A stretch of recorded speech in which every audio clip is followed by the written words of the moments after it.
doing another Gotcha, broadcast, loud and clear. but this one is for DUIs and Dingers League Super Speedway Series that I decided to take on, in Oh, fuck. addition to All Star Racing. Oh, So, Kevin. Oh. um, we have Mike here with us tonight, special guest. All over He now. usually doesn't do other broadcasts with me, but I asked him to, and he's here, so we welcome him. And hopefully tonight will be a great race at Talladega Xfinity Series. What else could you ask for? Should be exciting racing. I mean, it's definitely a unique type of league to only be running super speedways. That's a different challenge for drivers to really have to go up against as we begin qualifying here. 5 minutes, 2 laps for the drivers. It's a unique challenge. I mean, how's that different from just running a regular league where you may run a short track or a regular 1.5 mile? Why is it? How is it different that you guys are running these types of speedways?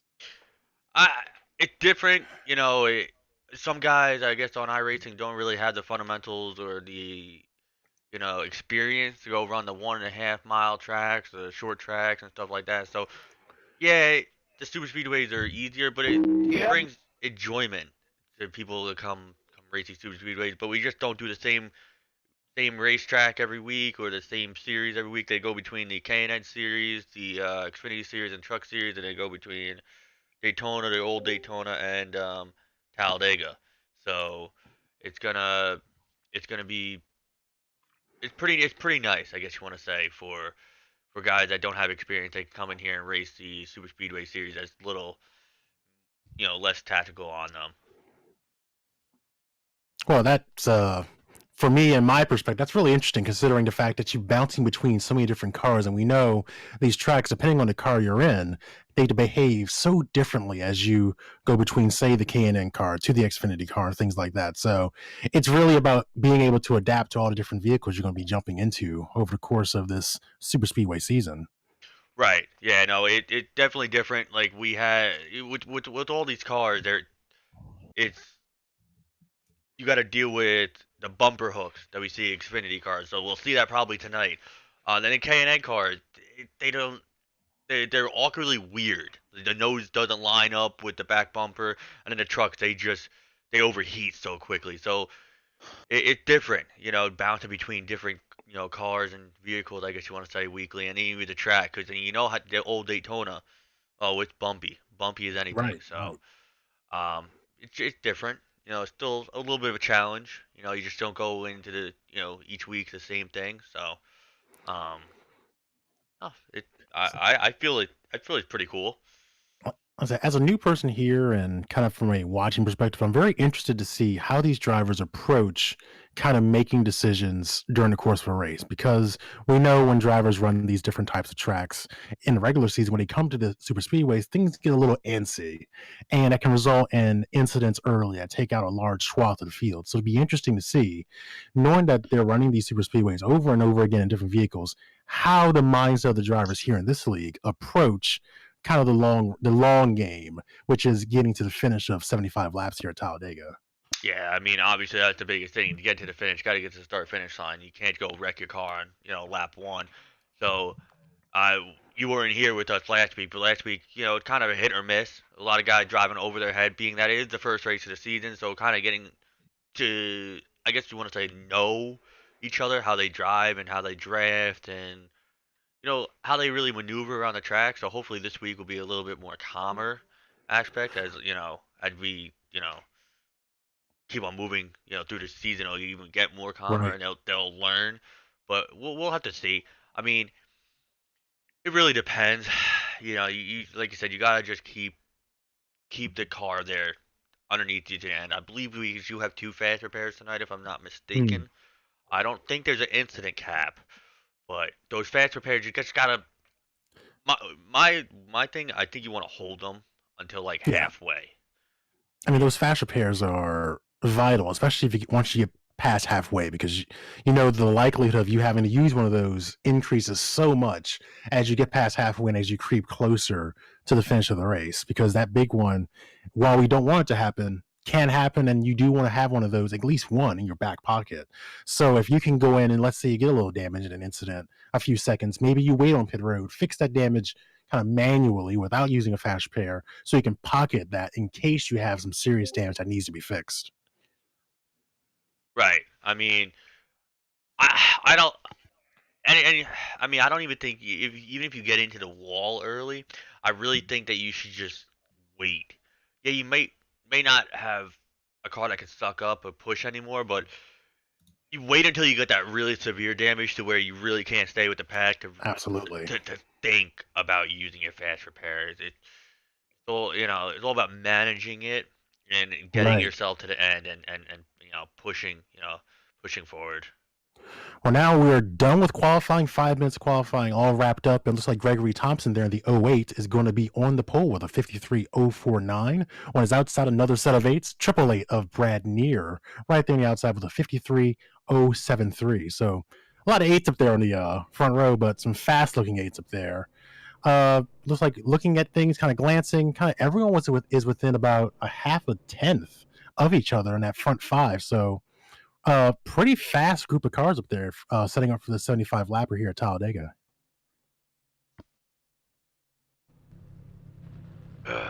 Yes, it is. Sorry, I'm just having a little bit of trying to get my TV situated for this race. I don't even know what a good. I guess All good. TV 2 would probably be best for me to use. But yeah, it's really amazing how quick these guys go in qualifying. I've never seen them have a knack for qualifying. I'm usually always a tenth off, and people just usually get that little bit more, and I'm just like, don't know how to do it. But it all really comes down to drafting these things. Yeah, And of course. it's anybody's ball game. All you gotta do is really be in the pack. So it's interesting to see how it will unfold. If we'll have like Yeah. separate group of guys, going to the front, going to the back, because there are points for I believe laps led, and most laps led, and I think for even having no incidents also. So Mhm. I would have to go back and look at that too. So the very different scenarios that could be going through people's heads. As they sit here, honestly, Right. as they sit here, when they take the green, it's really a whole different ball game. I think what's going to be of note for these drivers qualifying, looking at the weather, we were about in the 90s in terms of track temperature during that qualifying session. Now we're about to go green. That temperature has plunged. We're down at 68 degrees for that track temperature, so it's going to be a lot cooler for them. It might encourage people to maybe try and be a little more, I guess, adventurous in terms of the lines they're running and the moves they want to make, but it's about kind of being controlled and managing your time, knowing when it's time to make that move, when it's not time to make that move, especially at a track where you're going so fast and literally something can happen from just moving a lane the wrong way. Well, as we did our broadcast for All-Star Racing, it was at Daytona, a lot narrower track. So at least we come here, Talladega, where you do have like more of I get more of space spread out, I guess you want to say. Although yes, if something does happen, I mean, if things happen, that wide track will close on you. Oh real yeah, I quick, mean like and yeah, that wide track would definitely get smaller, but you have a little more room. well, and again, that still keeps my point in play of, look, people will see that space and think that they can do a certain move at a certain point of the race because they believe the space is there or there's plenty of room for people to move around. So just because the track is wider, there's still the possibility that people will make moves that probably aren't the best just because they want to try and get to the front at a certain point of the race. It's about kind of just playing your cards at the right time. And early in the race, you kind of just want to settle in, get yourself in a good rhythm, maybe behind a partner or find your teammates, and get yourself to the later stages of the race. Don't try and win the race on lap one. What's the cliche we always hear? You can't win on lap one, but you can certainly lose on lap one. That's something these roughly 20 drivers will have to keep in mind as we get ready to go green here at Talladega. Yes, sir. And we're about to take. Well, I'm getting excited about to announce the green, but we still got a ways to go technically to get to the start finish line. Have you forgotten where the start finish line is at this track? It's far. It's far. They are going on green flags, so we got to even wait until they almost threw the tri-oval. But yes, I got a little excited, a little antsy to get the things going for tonight. Well, so we got 75 laps of high-speed banks action here at Talladega. It's going to be an exciting race. I'm expecting to see a lot of passing, a lot of slingshots, people trying to make moves, and we'll see what happens here over 75 laps in the Xfinity Series cars. And we're green at Talladega. And looks like the outside actually had guys hooked up a little bit better than the inside. As I say that, Kevin Foster actually sucks up to that. Looks like that's Gregory Thompson on the bottom. You got Brad Neer on the top, followed by Bryson Clark. What's that? Thompson had the early lead on the bottom. They got a big push on the outside. It really seems like the drivers are getting themselves, like I said, settled in early into this run. And they're going to be encountering kind of two different racetracks right now, because on the front stretch, we're seeing some sunlight. And on the back stretch going through 3 and 4, we're seeing that cloud cover. So weather plays a huge factor in how these cars are going to drive. It's going to be something they're going to need to adapt to as we see the cloud cover moving intermittently across the track, as we see things kind of thin out toward the front.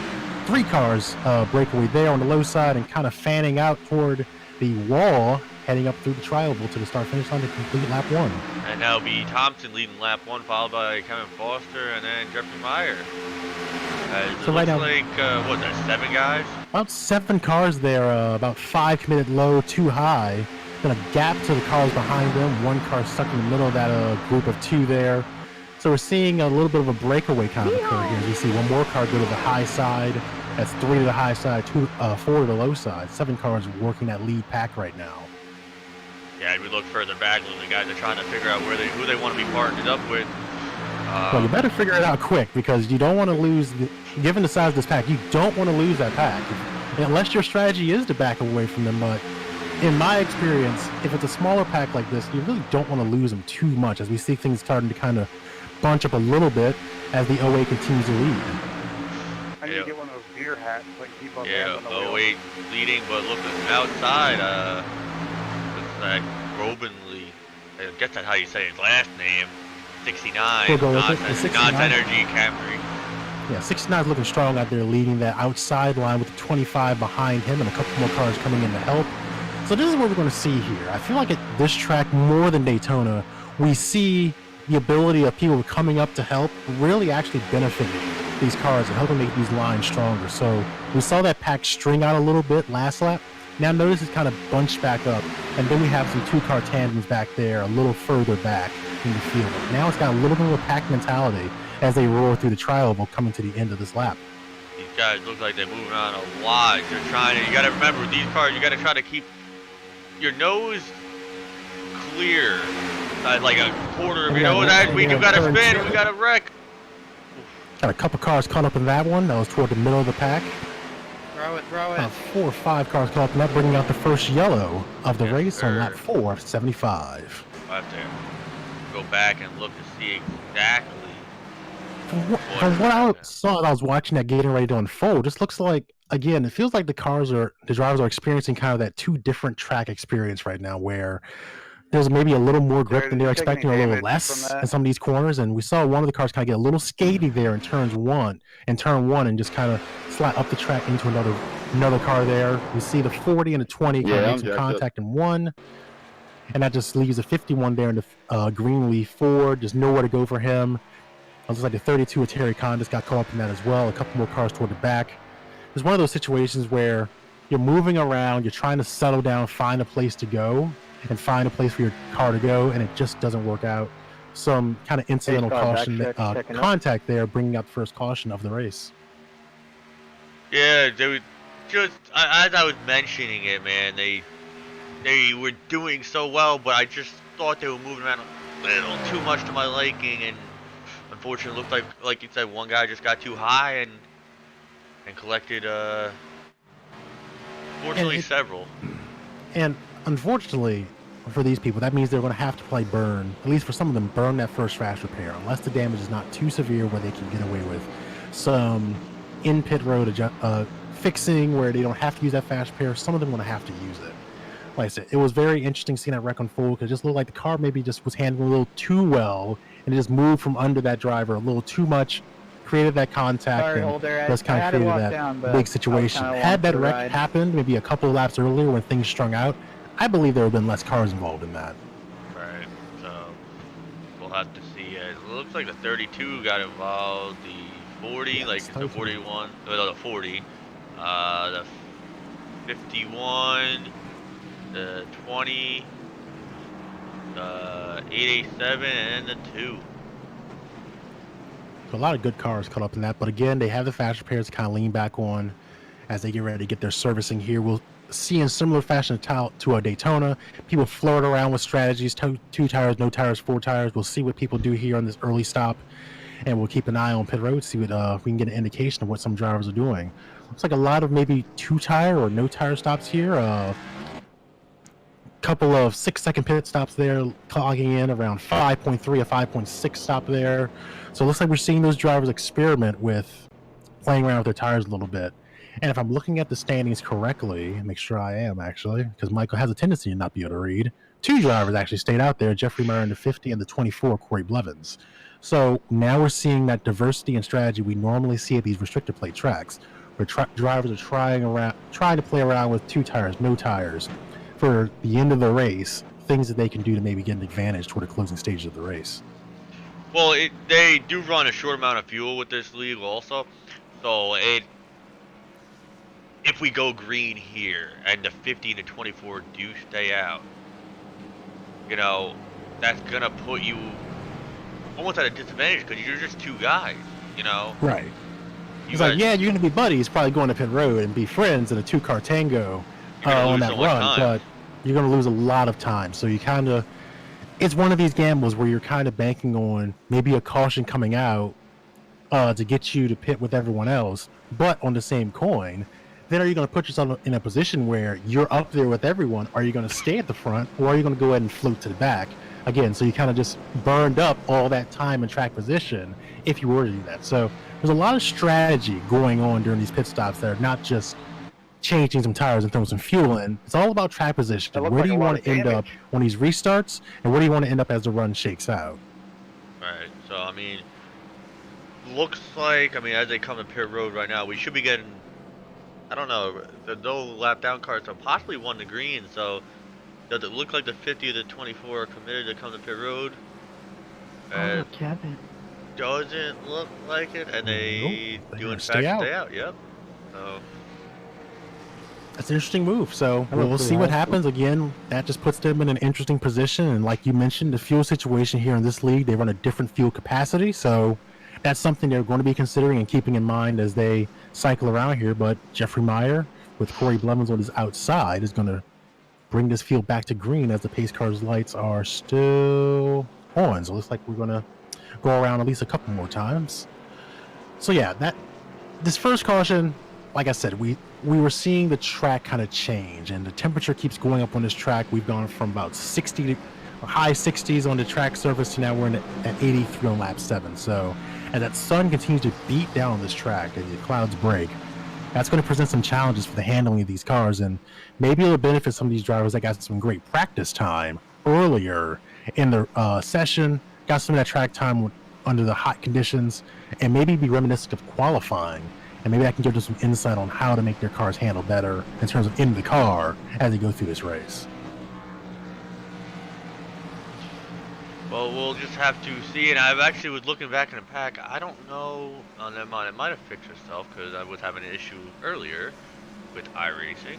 I don't know what it was. Bryson, you have left rear damage. Not too bad though. Bryson still had damage. I don't know if he chose to repair it or not. Oh, he did not choose to repair his damage. So Bryson's gonna save his fast repair. Now, we can double check this. I don't know if you're looking at his car visually. Are you checking him out visually right now? Yeah, he does have damage because Seth Ryder did just radio in and said he had some damage. And basically the damage that I am seeing right now. So right. And what's interesting is looking at his pit time, he had a 56-second pit stop during this caution. So that's interesting that maybe he couldn't fix it all. Maybe he's trying to just baby this thing around, but you would think he would have pitted again as we were coming around to try and get the rest of that taken care of, but he didn't. So not sure what's going on in the 20 camp, but we'll certainly keep an eye on it as this race goes on. Yeah, we hear radio chatter from the 50 of Jeffrey Meyer, saying that he wants to choose the outside on this restart. So that's interesting. I'm trying to see who he's teaming up with, and that'd be the 69 of Matt Robin. I'm just winging it. I'm sorry, Let's Matt. just call it Matt. Good old Matt. Yeah, Matt. Matt Well, Band we don't have 69. another Matt in here, do we? I don't know, but he's gonna be Matt 1 if we do have another Matt. So We do not. there we go.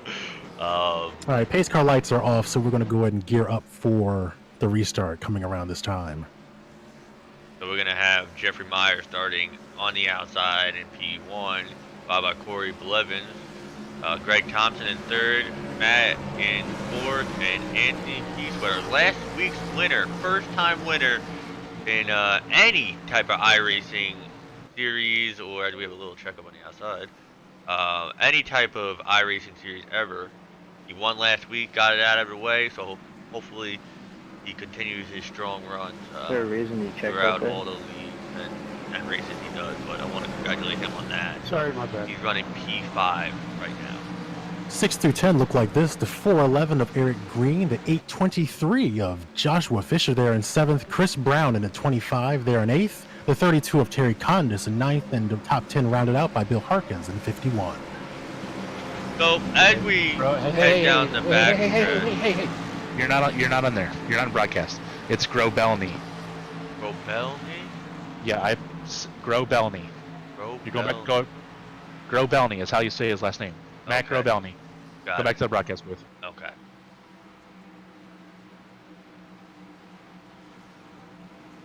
This is going to shake out. Okay. Sorry about that. I got pulled out to it's Karen, can you not do Grobelny. that, please?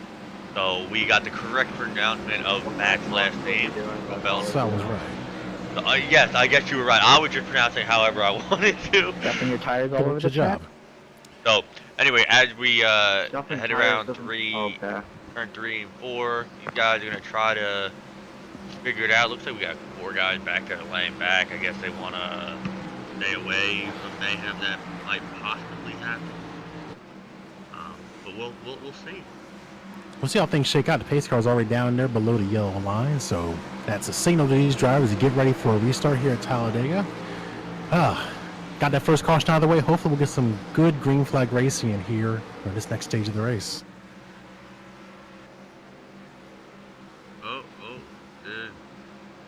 Jeffrey didn't go yet, and Corey was trying to go, and stacked at the bottom, saw that coming. That was almost kind of a veteran move by the 50 there, it looked like. Just kind of waiting to see if that 24 would kind of get antsy and make a move there, and he kept his composure, and the 50 was able to maintain his line and go ahead and get back out front. So 50 drops to the low side, 24 on the outside, and the inside, the outside trying to get set up here with the run with the 69 leading a group of cars toward the outside.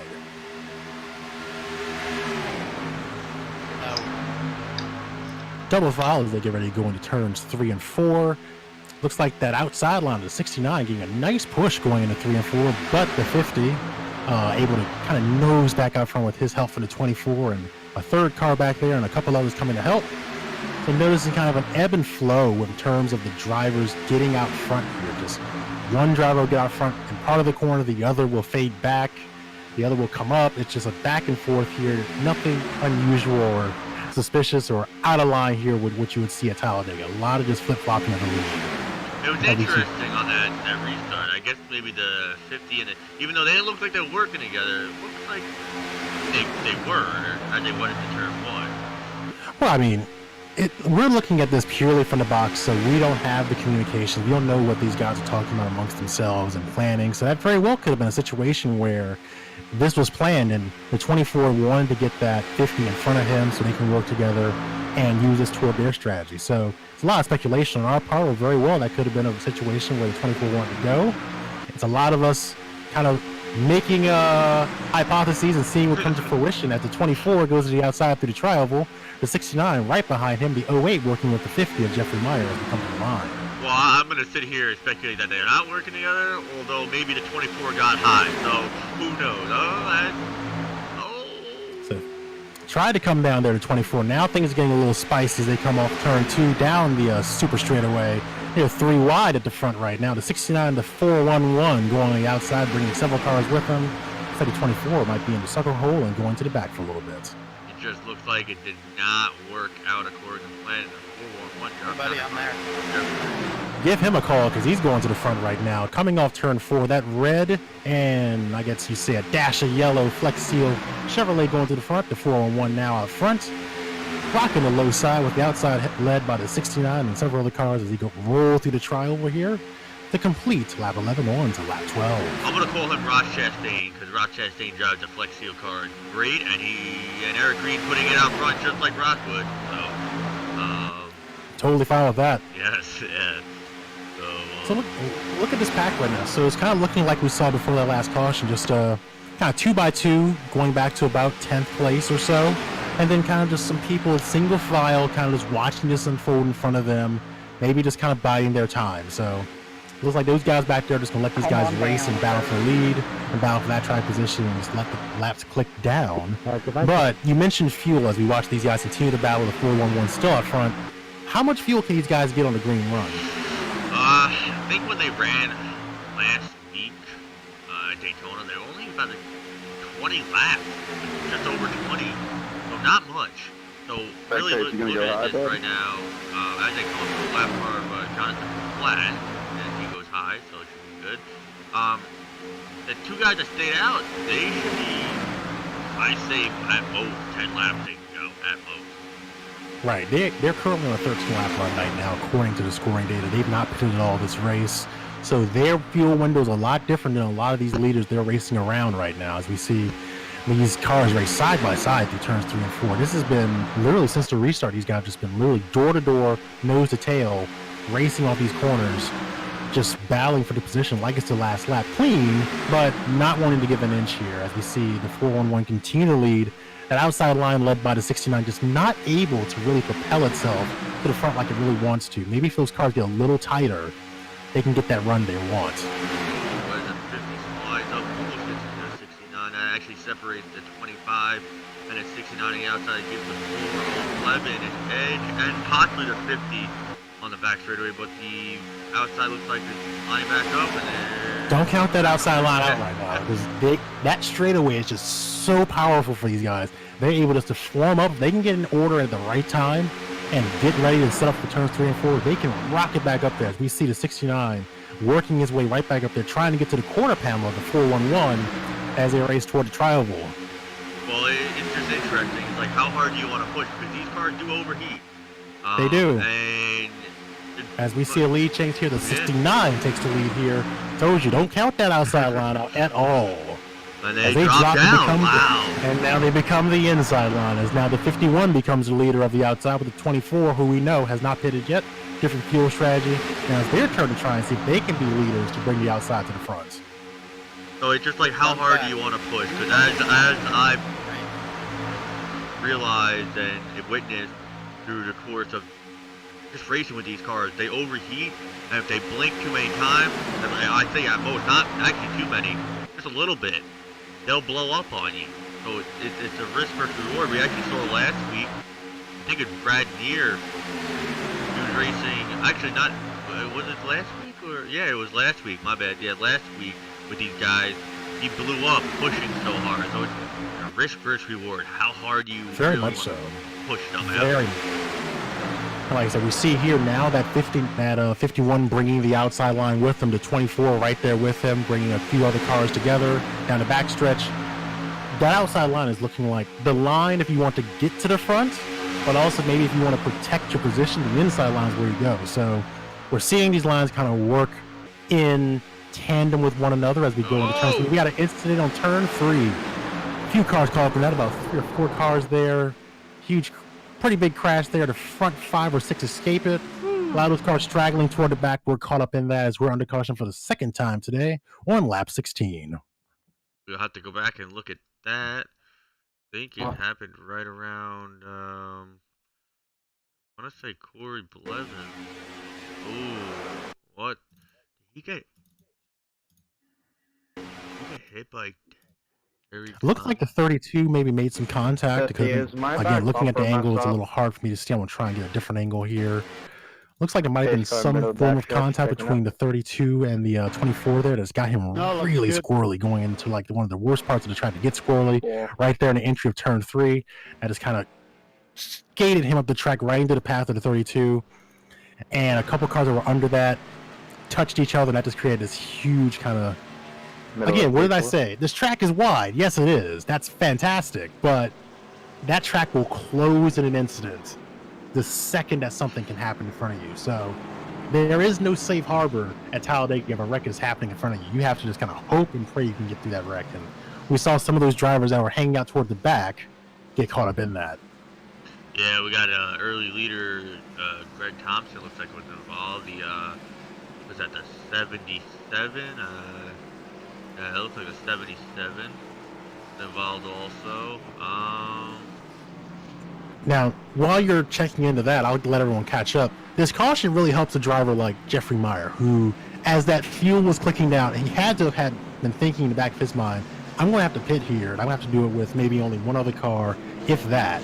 So for him, this caution really helps him get back on the sequence with everyone else, get him some fresh tires, and get him back out there. Maybe he won't gain the track position because maybe some drivers won't take tires, will take tires, things like that. But at the end of the day, this does help him. Yeah, it'll definitely... I mean, he was able to miss the wreck, so that's good too. He missed the wreck, of course. Right, so it would definitely help them. As the 69 gets off pit road first, then a close battle there for the second spots.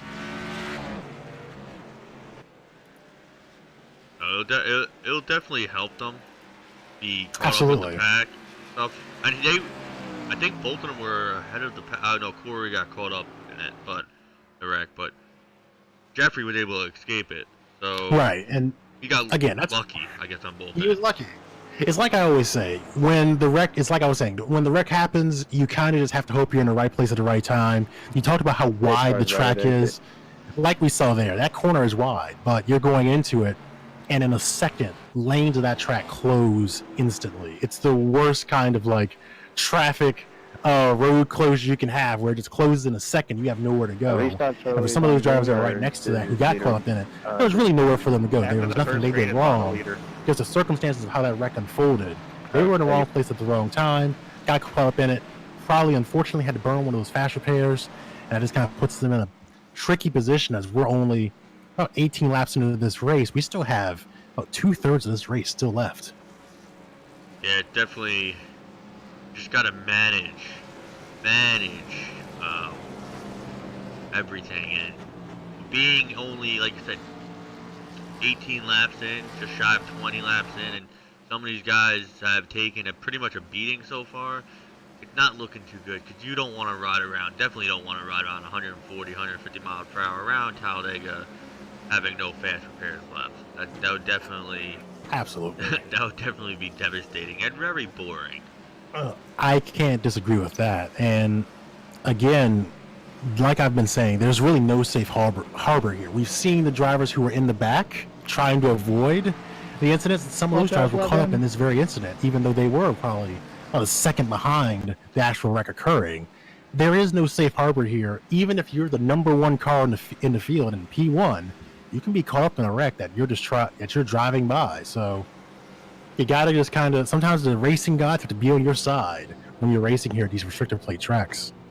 I think we get 2 to green now, so as we sit here and they pace around the field, who do you like so far, being that it's early in the race? I really like the 69 there. I like the way he worked on the outside line. He really moved that line to the front like I've seen really no one else be able to do. Maybe the 51 of Bill Harkins did a strong job getting that line to the front, but he was very impressive bringing that line from the back to the front and then being able to drop down so effectively and get the lead there. So I really would look for him to probably be one of those drivers other drivers go to work with when they want to get the outside line moving. I see him probably having some friends out here on the track. Right, that's honestly a no-brainer right there. He's been stellar so far. And keeping his nose clean too. Had no problem yet, so. if you look at how effective he was during that last run of just working that outside, staying committed to the outside until he was able to get the lead, and then he could dictate where he wanted to go. But how committed he was to that line, how stable he was in his line, running up there, and able to kind of just get everyone herded up and just to make that charge toward the lead there that we saw a few laps ago. Very strong run for him. So I look forward to him maybe doing some more things out here on the track. Very impressive run there for the 69. My pick is actually going to be someone that hasn't run up front yet, but I did get to watch him last week, so I see how strong he was on super speedways, and that's going to be Brad Neer in the 888. Very strong last week. He was actually so strong that he blew his motor pushing. Strong guy. Yes. And still came back, got his lap back, and was able to contend at the end. So I look for him to do well, but I'm definitely saving stuff. Leader's gonna take the effort. He's definitely learned a lot, probably to save his give me the top side and I'll be alright. But one other guy that did By the way, get guys, up there. sorry, iRacing crashed me. I had to uninstall it, reinstall it. The Again, thank you guys for coming out tonight. I really Are appreciate you calling out it. the 411? Making a phone call to him? Sorry I couldn't make it last week. No, My dad I'm had saying broken his that back and had emergency I surgery. think he might be a force. And I had to go deal with that during the race time. So, again, thank you guys for coming out here. You guys were all the best. That is. Yeah, I Again, think he talked to him. we're racing for $200 No, this season. he's one of those drivers that I've doesn't also been mean keeping an put eye your on, head like I up said, your ass not right now. shortchanging anyone else that's You on know, the go out track. there and race. Very You know, impressive. we all gotta 69 race for each 411 other. looked good as That's well. the The fun 51 doing looked this. strong. That's not As record. it's going to be It's very last interesting to week going on see, currently, now that and we're approaching like kind what I of heard that about last middle time, let's get phase of three this flag rods race, in here, and, it's all you guys. now that we've had two We can do cautions this. here in the last It's just easy. under 20 Just laps, give and take, guys. does this change the dynamics of this race? Does this change how drivers are going to approach this race? And as we look at the top 5 right now, solid cars up there, got a lot of fast guys up here. What is the game plan for these drivers as we get ready to do that green? I forget what we decided. I think it was It's gonna 150 for the winner, the points, 30 I mean, for second, put this on- 20 for there's third. still a lot of racing to If go. we get So, coordination, You're like looking we were at your getting, fast repairs, you're seeing that number Well, either I'll dwindle, say, don't matter, or you're I'll looking at throw your in fast more repairs money. and seeing stuff too, and you're nervous that you might start using one because of the action. You guys, So, all you do. you're a driver, how's that got you feeling? Wait, is this week 2? I don't want to miss race. it's like Yeah. Yes, it's week 2. honestly, if I was everybody right All now, right, we're going to the front. I would Who just wants to ride. go? But I'm still anxious because Hey, now you like mentioned when I running, ride, I you're get gonna be bored. pushing harder. Yeah. Well, I want to go up Well, there. here's the deal. Like, Then if I mention Well, I you mean, wanna it's push harder, it's then like okay, if you want to race with your head up your it's ass, like playing cards. Like you may get a hand that you don't like, it doesn't work for you, you may bust, or you let's just, you know, may go get a have fun. hand that can You get you to know, win or get you a can't race with solid your head bunch up of your laps ass, led cause here. crashes. So it's about If how much do you want to you're an gamble issue- going into this race, If you're an issue, and then you will be how much removed. you want to gamble at this stage of the race. You want to gamble with those fast repairs. That's your currency here at Talladega. Those fast repairs. I'm right now. just gonna say this. I've been up Some front, people are gotten cashing wrecked. out. Yeah, I've been kinda up let it front, go got because wrecked. I've been in the we're back, running getting wrecked. into I've been each riding, other, getting but, wrecked. feel like So I that's the mean, story. I've been in the infield and got wrecked. That's how bad. Exactly. So it's a hit or miss, man. It really is. But they're coming back green. Waiting for the restart here. Got the leaders gearing up here. We'll see how this restart goes as opposed to the last one as the 69 gets a nice jump there. 25 on the inside. We'll see him pull away a little bit as we restart here. Solid restart here for lap 21. It's a little Look how more spread out than they wanted to Look how be. thinned out everyone got there. So everyone kind of like they might be trying to get in line here and just ride things out a little bit. Looking at the front, roughly the top 10, basically the entire field right now, kind of just riding that single file train right now. A couple cars going to the high side, the 51 and the 20. Got Bryson Clark getting up there now. The 51 looking nice. Pointed him out earlier as one of those drivers to watch there, bringing the outside to the front. Got 3 cars there on the outside and a nice line of cars on the inside. They were barreling at turns 3 and 4. It looks like we have 6 cars and then the 2 stragglers and even 2 more behind them. And the rest of the pack is pretty far gone. So now we're going to see how this outside line works here at this stage of the race. The 69 there, working the inside very well. We got the 51, the 24, and the 20 and the 40 all nose to tail right now. They all cruise through the front stretch going into turn 1. Now it's going to be interesting with those guys so far back there. Will they sit there and wait? Will they be patient enough?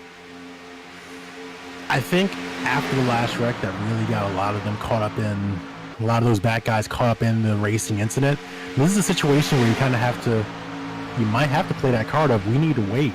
And we know there's going to be another caution. We need to lay back here and stay safe, or what is perceived as safe at Talladega of all places. And just ride things out. There's nothing safe here. As we see the 51 not quite able to bring that line to the front, the 69 working that low side very well there. It just seems like the 69 and the 25 can hook up so well and no one can get on them. Yeah, and I feel like even if that 411 there, if the 401 can get right behind them and work with them as well, that line could slowly start to creep away from that outside line. Nothing against what they're doing, it's like they're forming up well, but just whatever the 69 is doing in there with those two other cars, as we come down there to 25, the 401, as they work together, they're doing something a little different there. As you see, the second pack looks like it's back by 2.5 seconds. Yeah, I think now at this point you are now officially registered for the I'm riding in the back playing it safe group. Yeah. It's hard to try and make that charge back to the front there. We see they're pretty much away from this pack, so you may not have wanted to punch your ticket for riding in the back, but you have now punched your ticket for riding in the back at this point. As we see them 2x2 and maybe even a dash of 3 wide with the 40 working the outside there, making the third line work. Man, you think it'd be like getting close to the final stage of the race at this point? You would think, but the 48 and the 77 have other plans of making a new outside line and putting the 51 and 20 there in the middle. But this spices things up here. We see the 51 change lanes and try to catch them. That was a hard shot that 51 had to take and keep the car straight as we go into turns 3 and 4. Bryson Clark in the middle of all of this, watching it, wishing he probably wasn't there in the middle of all this, trying to find safe harbor either on the low side or the high side right now. 51 gets back in front of him. There's still 3 wide back there as the front 3, those 3 I mentioned earlier, are like, see ya, this is what we want to see in our rearview mirror. These guys racing so we can form up and maybe break away from the pack a little bit. Well, you guys now go back down to 2 wide, mostly single file on the bottom. Probably a safe decision. Things were getting a little spicy up there. The back had caught them. When you start racing like that, you start going 3 wide, that's when things really get a little interesting. And like I said, we're about a third of the way through this race and you're doing 3 wide. I mean, I'm not saying just ride around, but let's look at the big picture here. You can't win the race on lap 26, but you can certainly lose it on lap 26. Oh, yeah. And yes, I will bury that analogy into the ground during the course of this race. And if he's going to try it again. He just wants to be the king of the outside at third line. He is going to work it again. I said we're going to kind of devolve down to 2 wide, but there's that black monster machine there in the middle as we go through the tri-oval. There, the 823. Kind of just that in that middle pack there, no one wanted to work with him. They get the position. So what we're seeing here, at least in my perspective, is that outside line not really being used to, I guess, form a chain of cars to get to the front, but more or less as a passing lane. Like, I see this car in front of me, I see these 2 cars, I know we're faster than them. We can draft by them when it outside. So that's what we're seeing right here. We see the 51 cut to the outside hard going in as we get ready to go into turns 3 and 4. Again, Bill Harkin's trying, but looks and like the 40 has no look intention. At what we're seeing here. The 40 going to the outside, using it as a new passing lane. You know, on the highway, they prefer you not pass on the right side, but I don't think the 40 car cares. He knows this is not a normal highway, so he's committed to making that outside line work, and he's doing a good job of it, considering it's only him and the 77 really trying to run down this literal train of cars on the inside. Well, don't look back. You got the 50 and the 24 buddies, what we want to think. Catching up to them on the outside, so they might get a little help coming soon. And remember what I said about drivers who punched their tickets to ride in the back? Yeah, that's gone now. I think they ripped their tickets up because they're right back with this pack of cars. Everyone is within, looking at the tracking data here, looks like everyone's about within a 1.5 seconds of each other. Most of this pack. No, there is no safe harbor. The storm clouds are coming, but we hope they hold off and let's have some great green flag racing action here. As we see the 40 and the 77 continue to work that second line, that middle groove there. Another car on the outside trying to run that third line that we saw the 40 and the 77 work earlier. 50 and the 24 there trying to hook up, get something done there, following behind that middle line. I guess I call that currently the top line right now. About to be 6 cars deep on the high side and the remainder of the cars in this field on the low side of the track. Well, what we're gonna see as the race does progress, when we get deeper into this run, or you know, less laps left, more side drafting. They're being cautious now. Not really seeing any crazy side drafting, but that'll definitely get a lot more crazier as the race continues on. Yeah, and look at what we're seeing here. Now we're seeing that outside line really bunch up and get really connected to each other, and now they've really run down that inside line led by the 69 there. So now we're seeing, once you can get those cars locked up, almost like Legos, get them locked up, linked up together almost as tightly as possible, then you can start making those inroads there. So now I think we'll see, as we see a lead change here, Cameron was the 40 car. He was able to nab that lap away from the 69 there. Great run for him, but hasn't quite finished the job yet. He has to get by these cars if he wants to maintain that lead. Yeah, leading a lap is one thing, but actually being in front of everybody is a different thing. You got to get a good push, enough momentum to get out in front, and right now it doesn't seem like they have that. It looks like they kind of disconnected a little bit on the outside.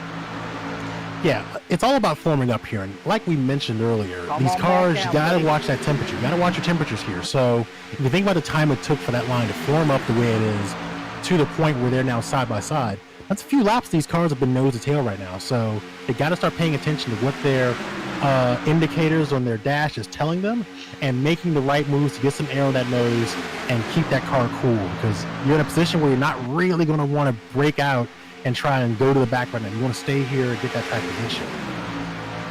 Right, so I mean, they're just I don't know how many laps we're into this run. You need to watch that push there on the 40. You need to be a little careful. He was a little offset there almost, as he was getting that push down the backstretch to the 40 car, to 77 I'm referring to. They've been trying to get clear to 69. Haven't been, like, they have tough guys to try to pass on the bottom. You know, you got, like I said, the guy, 69, who we both agree has been great all race, and then you got the 25 who's been helping him all race, and like I said, our buddy Eric in the 411, and even Bryson on the bottom. So it's very tough guys to try to pass. They're not going to make it easy at all. And then look behind them as we watch this field in front of them, 2 by 2 through the top 8.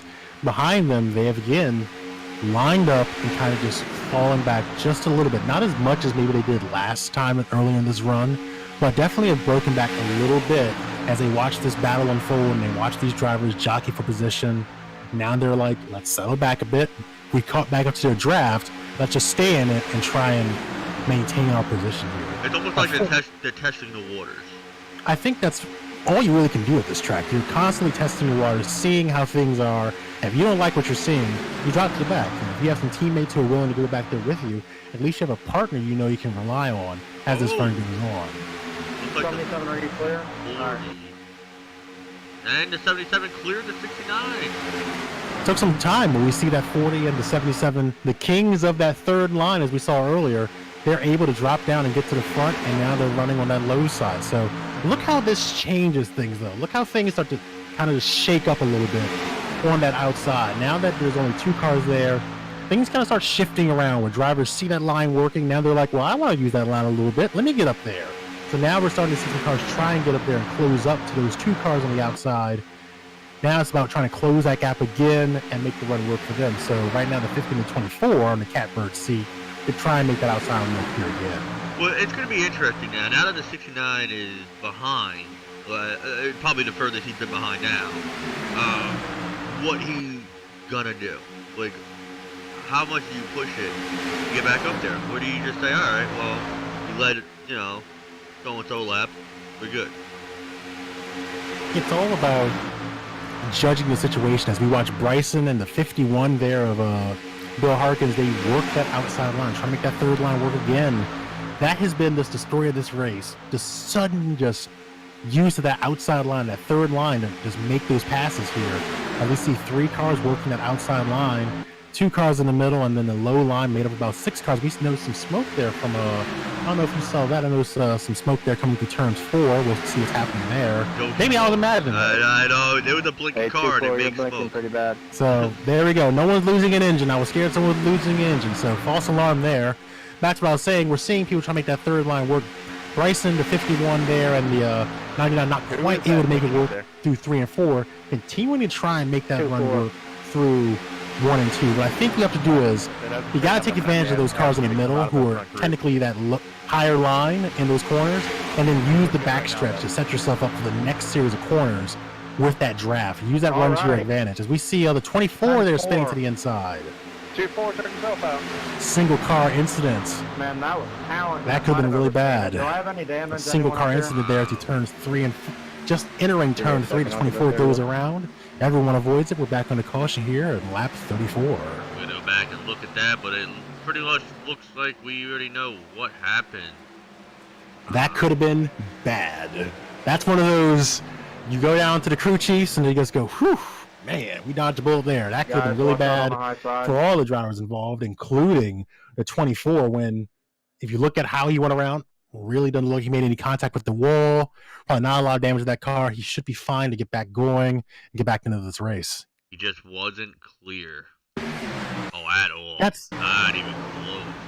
How common is that here at Talladega? I mean, between you wanting to close that door, or even, for example, your spotter not telling you that that car is still on the inside. You think you're clear when you're actually not, and you just go right across that nose. And if there's anywhere he could have gone around, I think that was probably the absolute best of the last of the best places he could have done it, because once you get in that corner, that track closes, and that could have been a bad situation for him. But he was able to get to that apron. He got to the apron, was able to roll himself down enough. That backfield was spread out just enough that they could avoid it pretty comfortably, and we're under caution here, but not a lot of cars involved, so that's the fortunate thing. We got lucky because that car was definitely coming back up the track, and if it wasn't for him locking up the brakes, oof. Good hands by all those drivers who had to make their way through that. Very good hands by them. That was that second pack. Like we said, you are not safe anywhere on this track.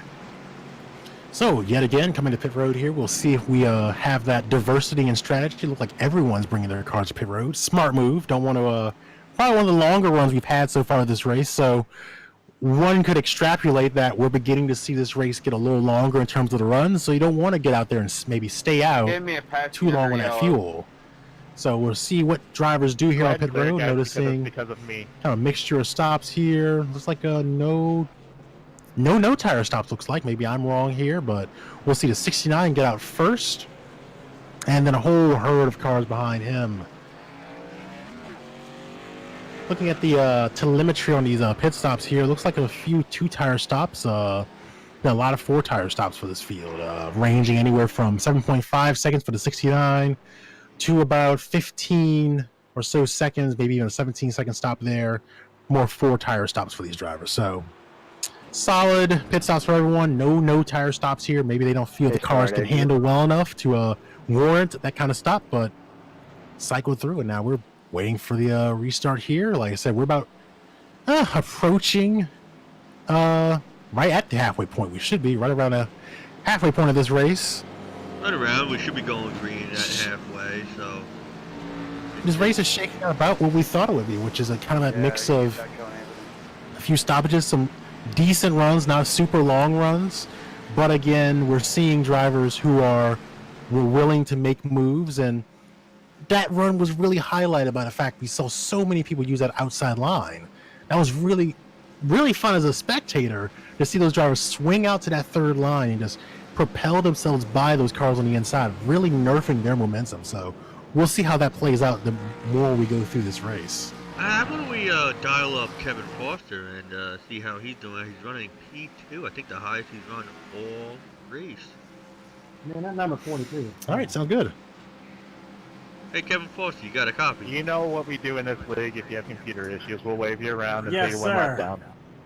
So, looks like you're at your highest running spot in the race. So, I want you to go through. I see you guys are trying to get the third lane working with Bill Harkins on Sunday. How's your race going so far? How'd the car feel, and what's your plans? Yeah. Well, the car is great. I got a new steering wheel today. It's trying to get used to it. It's not bad. But yeah, me, Bryce, and Bill worked together, and smashing down the third inside lane wall. working. We came from 11th back there all the way up to like first, third, and fifth. So the third lane's definitely there. You just gotta have a good group of cars to get up there and make something happen. Alright, well, Mike, you got Yeah, I anything just for signed in Mr. that Kevin? first one, So, what's your game plan here? Like, we're about halfway through the race. Do you want to ride more toward the back, or do you want to try to stay up here at the front? No, my game plan is I'm gonna run a couple laps here. If I can get the lead, then I run up front. If I cannot get the lead, then I'm gonna drop to the back immediately and just ride back there. And hopefully there's no more cautions. But the problem. you know, with plate racing, you never know what's gonna happen in these races. Absolutely. Well, get yourself focused and get back ready for this restart. Good talking to you. All right, thank you guys, appreciate it. So yeah, you heard that from Kevin there. Just if he can't get to the front, can't get that lead, he's gonna go to the back because we see it all race. That front, that's a battleground for the lead there. So that's a very high risk area at this stage of the race. Do you want to hang up there and risk getting caught up in something, or do you want to go to the back? And we see Kevin is evaluating the situation on the fly, and he said if he can't get up there and get that lead early, he's gonna try and fade to the back and just maybe pick his chances later in the race. It's just amazing. Things change on the Making fly. money moves. Absolutely, and that's the nature of plate racing to begin with. Just from looking at the positions on the track and where everyone's running to the leader and the lead changes. This race is constantly changing, and with the added factor of weather over the last few months through iRacing's updates, that even comes into factor here. Now the race is at the coolest point it's been all race. We're back into the 60s now, so this track is going to feel different to these drivers as they keep going around here on new tires, old tires. So it's all these different things that play into the ultimate strategy for this race and how these drivers are going to approach this final half of the racing action here at Talladega. That's the question that calls for like a. Well, there's also another thing that Kevin mentioned. A mass So debate. he's actually having another thing on top of everything, what everybody else had to deal with. Right, and as someone who also has a new wheel and things like that, it's a comfort factor. You're having to get used to how the wheel feels. You're probably still fine-tuning settings in it, getting it just right. So, again, that's something else in the back of his mind that for him to be running second right now with all that going on while paying attention to what's going on through his windshield, it's extremely impressive. And yet again, another one of these drivers who's having a strong run out here as we see the pace car lights are off. 69 continues to lead. Kevin Foster second, Chris Brown in third, Bryson Clark in fourth, and Bill Harkins there in the fifth position. Alright, so as we come to green, it's going to be less than probably the half. We got half the race left. The intensity probably will amp up. Oh, it will. It's just how long do they wait into this run to really push it? I mean, right now you're just over 30, maybe around 30 or so laps left in this race. It's you're in a position where you got to decide if you want to go for that lead now, if you want to try and get that top five now, or do you bank on another caution and then having another chance to do it?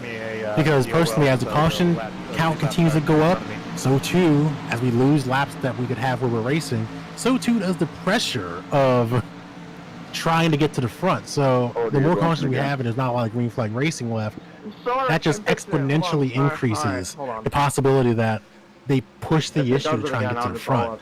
So I'm kind of with Kevin. The more green flag racing we have here, the better, because I think it leaves it more in the hands of the drivers in such a way that maybe those desperation moves won't be made as much if there are more laps left in the race as opposed to a few laps left due to a lot of cautions burning up time. You don't have to all that forward, man. Just drop out of the main package. I just think like they should run. No, I'm just gonna alt that forward and shoot my computer with a shotgun. And then really try. Maryland, baby. That's logical thinking. We'll see. Like I said, we're watching the pace car duck down below the yellow line. The field goes back under the control of the 69 car. We'll see if the field, they play it around with single file racing. We'll see if they commit to it more as we get ready to go green here at Talladega. Waiting for the 69 to get ready to take this restart. Everyone's ready and waiting. Ready? I'm tired. Waiting. Ready and waiting for the 69 to get a great jump on that restart. Noticing 25 nose tail with him. Kind of spread out back there. We'll see how things shake out. That fifth place car drops to the inside. So does third and fourth. So now we're single file again.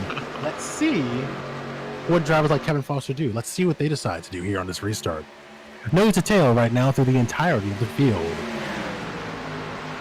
As they go single file, like you said, we'll see if anybody jumps out, and they're looking.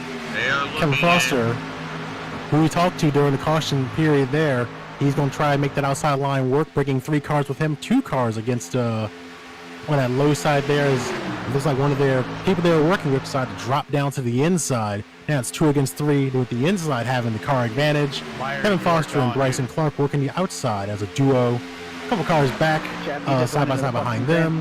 The 51 and the 411 and 3 cars in the line behind them. So kind of thinned out a bit. We're expecting those 5 cars behind them to kind of close up as they continue to race side by side. Kevin Foster working the outside with the 20 of Bryson Clark, the 69 and 25, trying to hold up their challenge through the middle of turns 1 and 2. As we see these guys battle up front. Once again, it is spread out pretty big. Well, now we're going down the super straight here. We see the 51, the 20, and the and Kevin Foster down the 99 all kind of link up, start trying to make that outside line work. It feels like it takes a little bit of time for that outside line to kind of get going as opposed to that inside line. So in order for someone like Kevin to get to the front, he's going to need maybe one more car who's committed to staying with them the entire run and can stay behind the back bumper of Bryson Clark to make this work, to try and propel him to the front, and maybe even a couple of those guys too. We saw people willing to make that kind of dive bomb, slide job, whatever you want to call it, move to get to the inside to protect their position. 40, you're blanking again, dude. Get out. Get out. As we watch 69 there, he's still maintaining that inside line. Kevin Foster there in the 99, the 20 behind him. Trying to form with the outside line. About 3 cars strong right now, a 4th back there floating in the action. Trying to make this work as Kevin Foster gets a nose to the outside. Now half a car outside. But again, that run kind of just negates itself through the middle of turns 3 and 4 as we see the 69 with 25. Did a great run through that corner, propels him back out to the front by a car, and a half to the 25 on the inside still working. Looking to now the outside, the 77 switches lanes. Now it's a 5-car pack on the inside, going against 3 cars on the inside. So now we're seeing people change lines, change loyalties as we get ready to get past halfway here. There are no loyalties here. This is like watching Game of Thrones on the racetrack. There are no loyalties. We will trade on everyone. As everyone races down the back stretch, we got 4 cars to the inside, led by the 69, the 25, the 411, the 77. To the inside, that outside line fading back a bit, probably hovering around that 2nd or 3rd place car in line as they go into turns 3 and 4. Now the guys in the back, well, the second pack, now really the second pack, is now 5 seconds back. Which is crazy when you think about it, because these guys have been racing a lot during the stage of this run. It's not like they've been single file and just drove away from them. What we saw at Talladega with Stewart-Haas Racing wasn't anything like that. They've been racing. It's just they've driven away from them. So it could be a dragging and brake situation of laying back, or hell, this pack is just that fast right now. But hey, we got 2 distinct packs going right now. The leaders are about I'd say about 9 cars representing here in this pack here, the front 9. 5 cars committed to the inside, 4 cars committed to the outside. Sorry, Kevin, I guess you made your bed because now you're here with the lead pack. And you couldn't fall back very far, but there you are. There we go. Let's keep it this way, boys. Yeah, you don't want to do that. So I think he's, like we mentioned before we went back green, evaluating the situation as you're running. So maybe he saw that things aren't quite as spicy as they were earlier in this race. I can hang out up here, maybe straggle toward the outside, or even fall back a little bit toward the back of this line. Just stay with them and maybe set myself up for a run later in the race. But right now, that 69, he's just really done a great job of protecting that inside. The 25 and the 411, phenomenal drivers on that low side. They've really done a great job of protecting that inside line and doing what they can to shut down the runs that we're seeing from those cars on the outside. That could be well-timed bumps into these corners. That could be just staying just enough on the bumper of someone to keep that momentum going. Doing all the right things right now to maintain that inside line and protect their lead. If I was them, I would definitely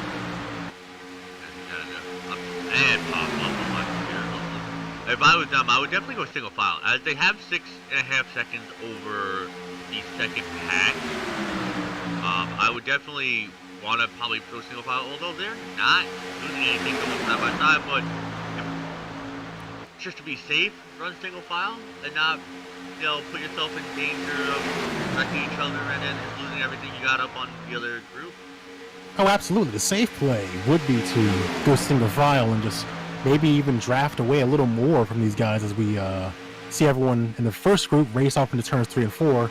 That would be the safe play, is to maybe single file it up and just ride around. But I think these drivers believe that these cars are handling really well, and they want points here. I'm sure points matter as much as they do in every league. Every point matters. So being able to get those points, as we see the 51 flirting, playing with the outside. Yeah. He took a peek out.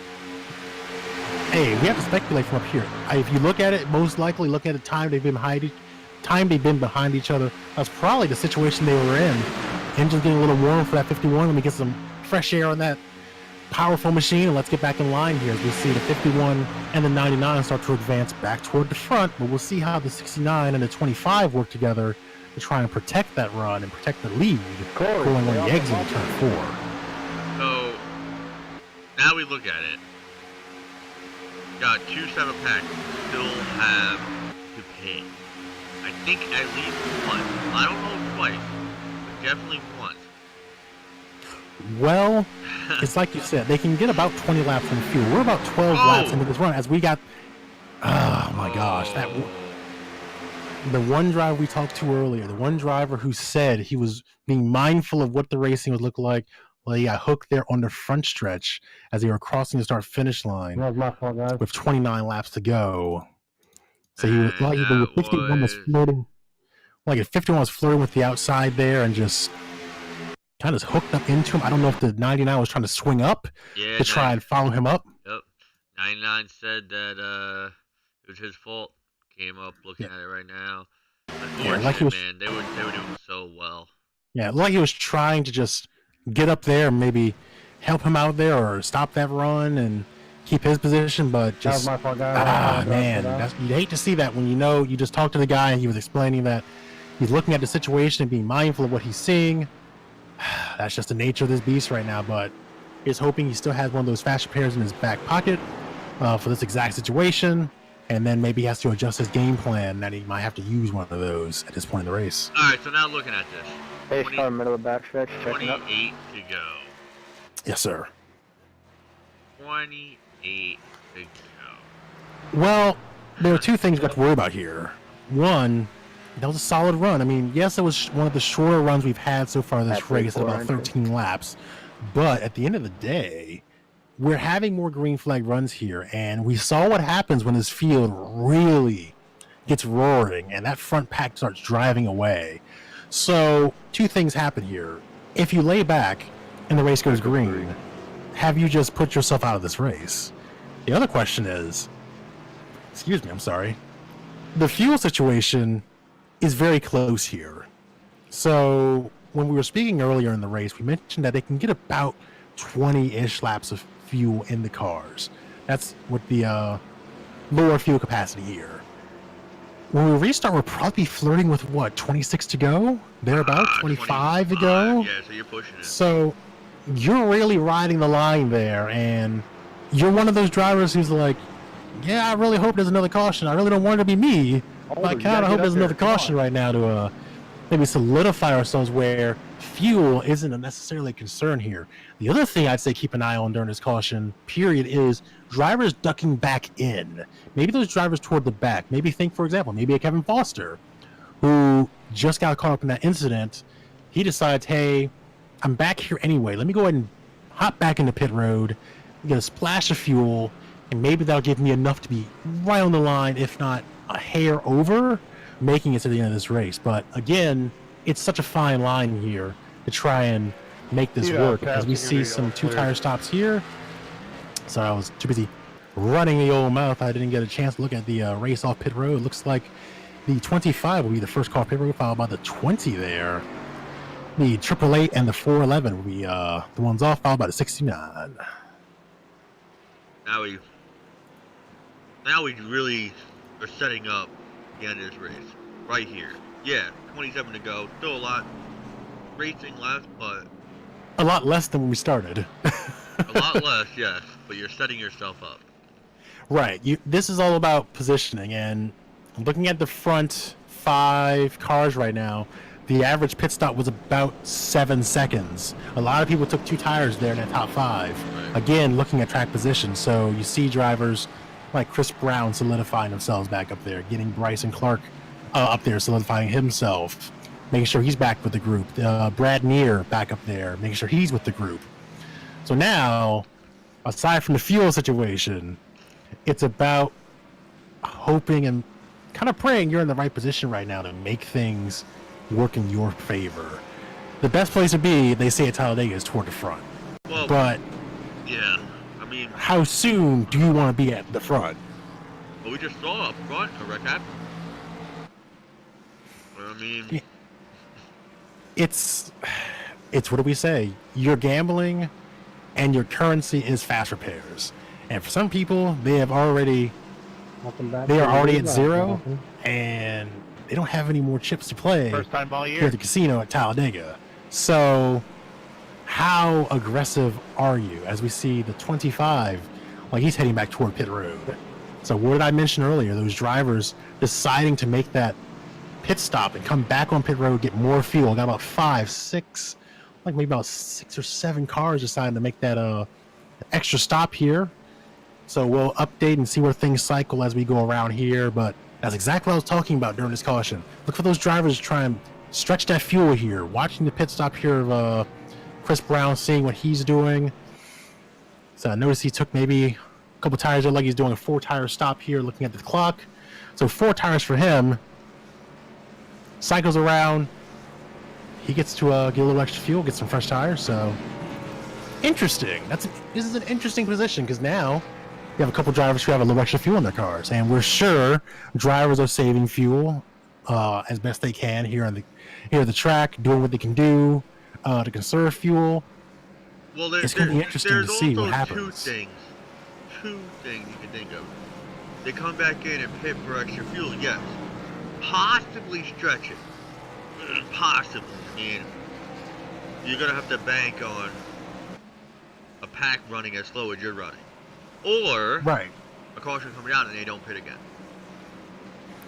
Like I said, there's so many dynamics in this race, and now we're seeing them come to the fore because now, if the race stays green, that's a huge if. We can average about, we'll go ahead and ballpark it, we average about 16 laps in a run. Probably a little lower than that. Maybe I'll be conservative. I'll even back it back and say 14 laps because we generally have a caution around 12 to 13 laps into the run. What is happening now is the fuel is coming into play, and that's a whole other dynamic that these drivers maybe weren't thinking about that they have to take into consideration. So that can contribute to some of that antsiness we might see as this race goes on, because if this race goes green for say 20, let's say 17 laps, it goes green, you can't help as a driver but start thinking about your fuel in that situation. Like, what if this does go green? And then maybe that anxiety does contribute to someone maybe making a move for pit road or shifting around in a way that they wouldn't be if they didn't have to worry about that fuel. So we got a lot to watch as we get ready for hopefully looking for those pace car lights to go out as we cross the start finish line here in a few seconds. Yeah, we couple more cars pitting, couple more cars dropping back in the pit road. Hey, you never know, but it's funny because the 25 came out first, and then of Chris Brown, and the 888, I guess you want to call him 888, of Brad Neer came out, I think, 4th. Yes, and yes. I was gonna say, Brad Neer looks like he's making his way up to the front, but quickly decided to pit a lap later for more fuel. So looking at big picture, that's what he's doing right now. That's big picture racing there. That's looking at the grand scheme of things and saying, yeah, it's awesome being here at the front right now, but if I can go to the back but have more fuel than the people who haven't done the second or even third pit stop, that's a big thing. And if you can even bait other people into coming to pit road with you, now, yes, they'll be on the same fuel strategy as you, but at the same time, those cars behind you, maybe you can link up with each other and make a run on these guys who might not have decided to come back in on those for tires and fuel. I don't know. We got a lot of different things to take a look at as we get ready for the restart here, halfway down the backstretch here at Talladega. now, as we're, like you said, halfway down the backstretch from the flag. Last caution? Was this the last caution? Or no? It can't be. You know, the experienced racer in me wants to say no, but if you look at how they raced in that last run, and even the run before that, where we had that single car spin, I think it's entirely possible that this race could go green. But I think as the fuel situation starts to develop, if this race starts getting a little long-winded on this run, shaping up, if it goes green, stays green, this would be the longest run of the race. That could precipitate some things happening. That could trigger a caution. So I'm going to go ahead and say no, this will not be the last caution of this race. But I'm cautiously optimistic that this race could go green at the end, based on the racing we've seen as this race has gone on, as the pace car rests below the yellow line, hoping it's the last time it has to come on the track for this race. The field back under the control of Bryson Clark, with Eric Green on the outside, waiting for Bryson to decide where he's going to go. And he's decided now, by the way, so we're back on the green here at Talladega with 24 laps to go when Bryson takes the flag at the line. That beautiful 20 Hot Wheels Chevrolet there, racing off of turn 1, side by side, the 69, the 411, the 32 of Terry Condis. Haven't talked about him much today. On the inside, running third there. A bit thinned out here on the start, but you know things always bunch up a bit after about a lap, as we see the 69 going back to his home territory earlier, running the outside line basically by himself, able to get back to the front. Don't know where that came from. I don't know if someone dragged the brake or what, but that 69 car just went back to the front very easily. Going through turns 3 and 4, he's back out front. The 411 on the outside. Got the 08 there working the outside with him, so now things are on the bunch up a bit as we're getting ready to go through the try over here to complete our first lap since that restart. Well, it's interesting to see that I guess the guys that are riding in the back decided, okay, it's time to race. We see Greg Thompson in the 08 on the outside, back up there, and then even Terry Condis.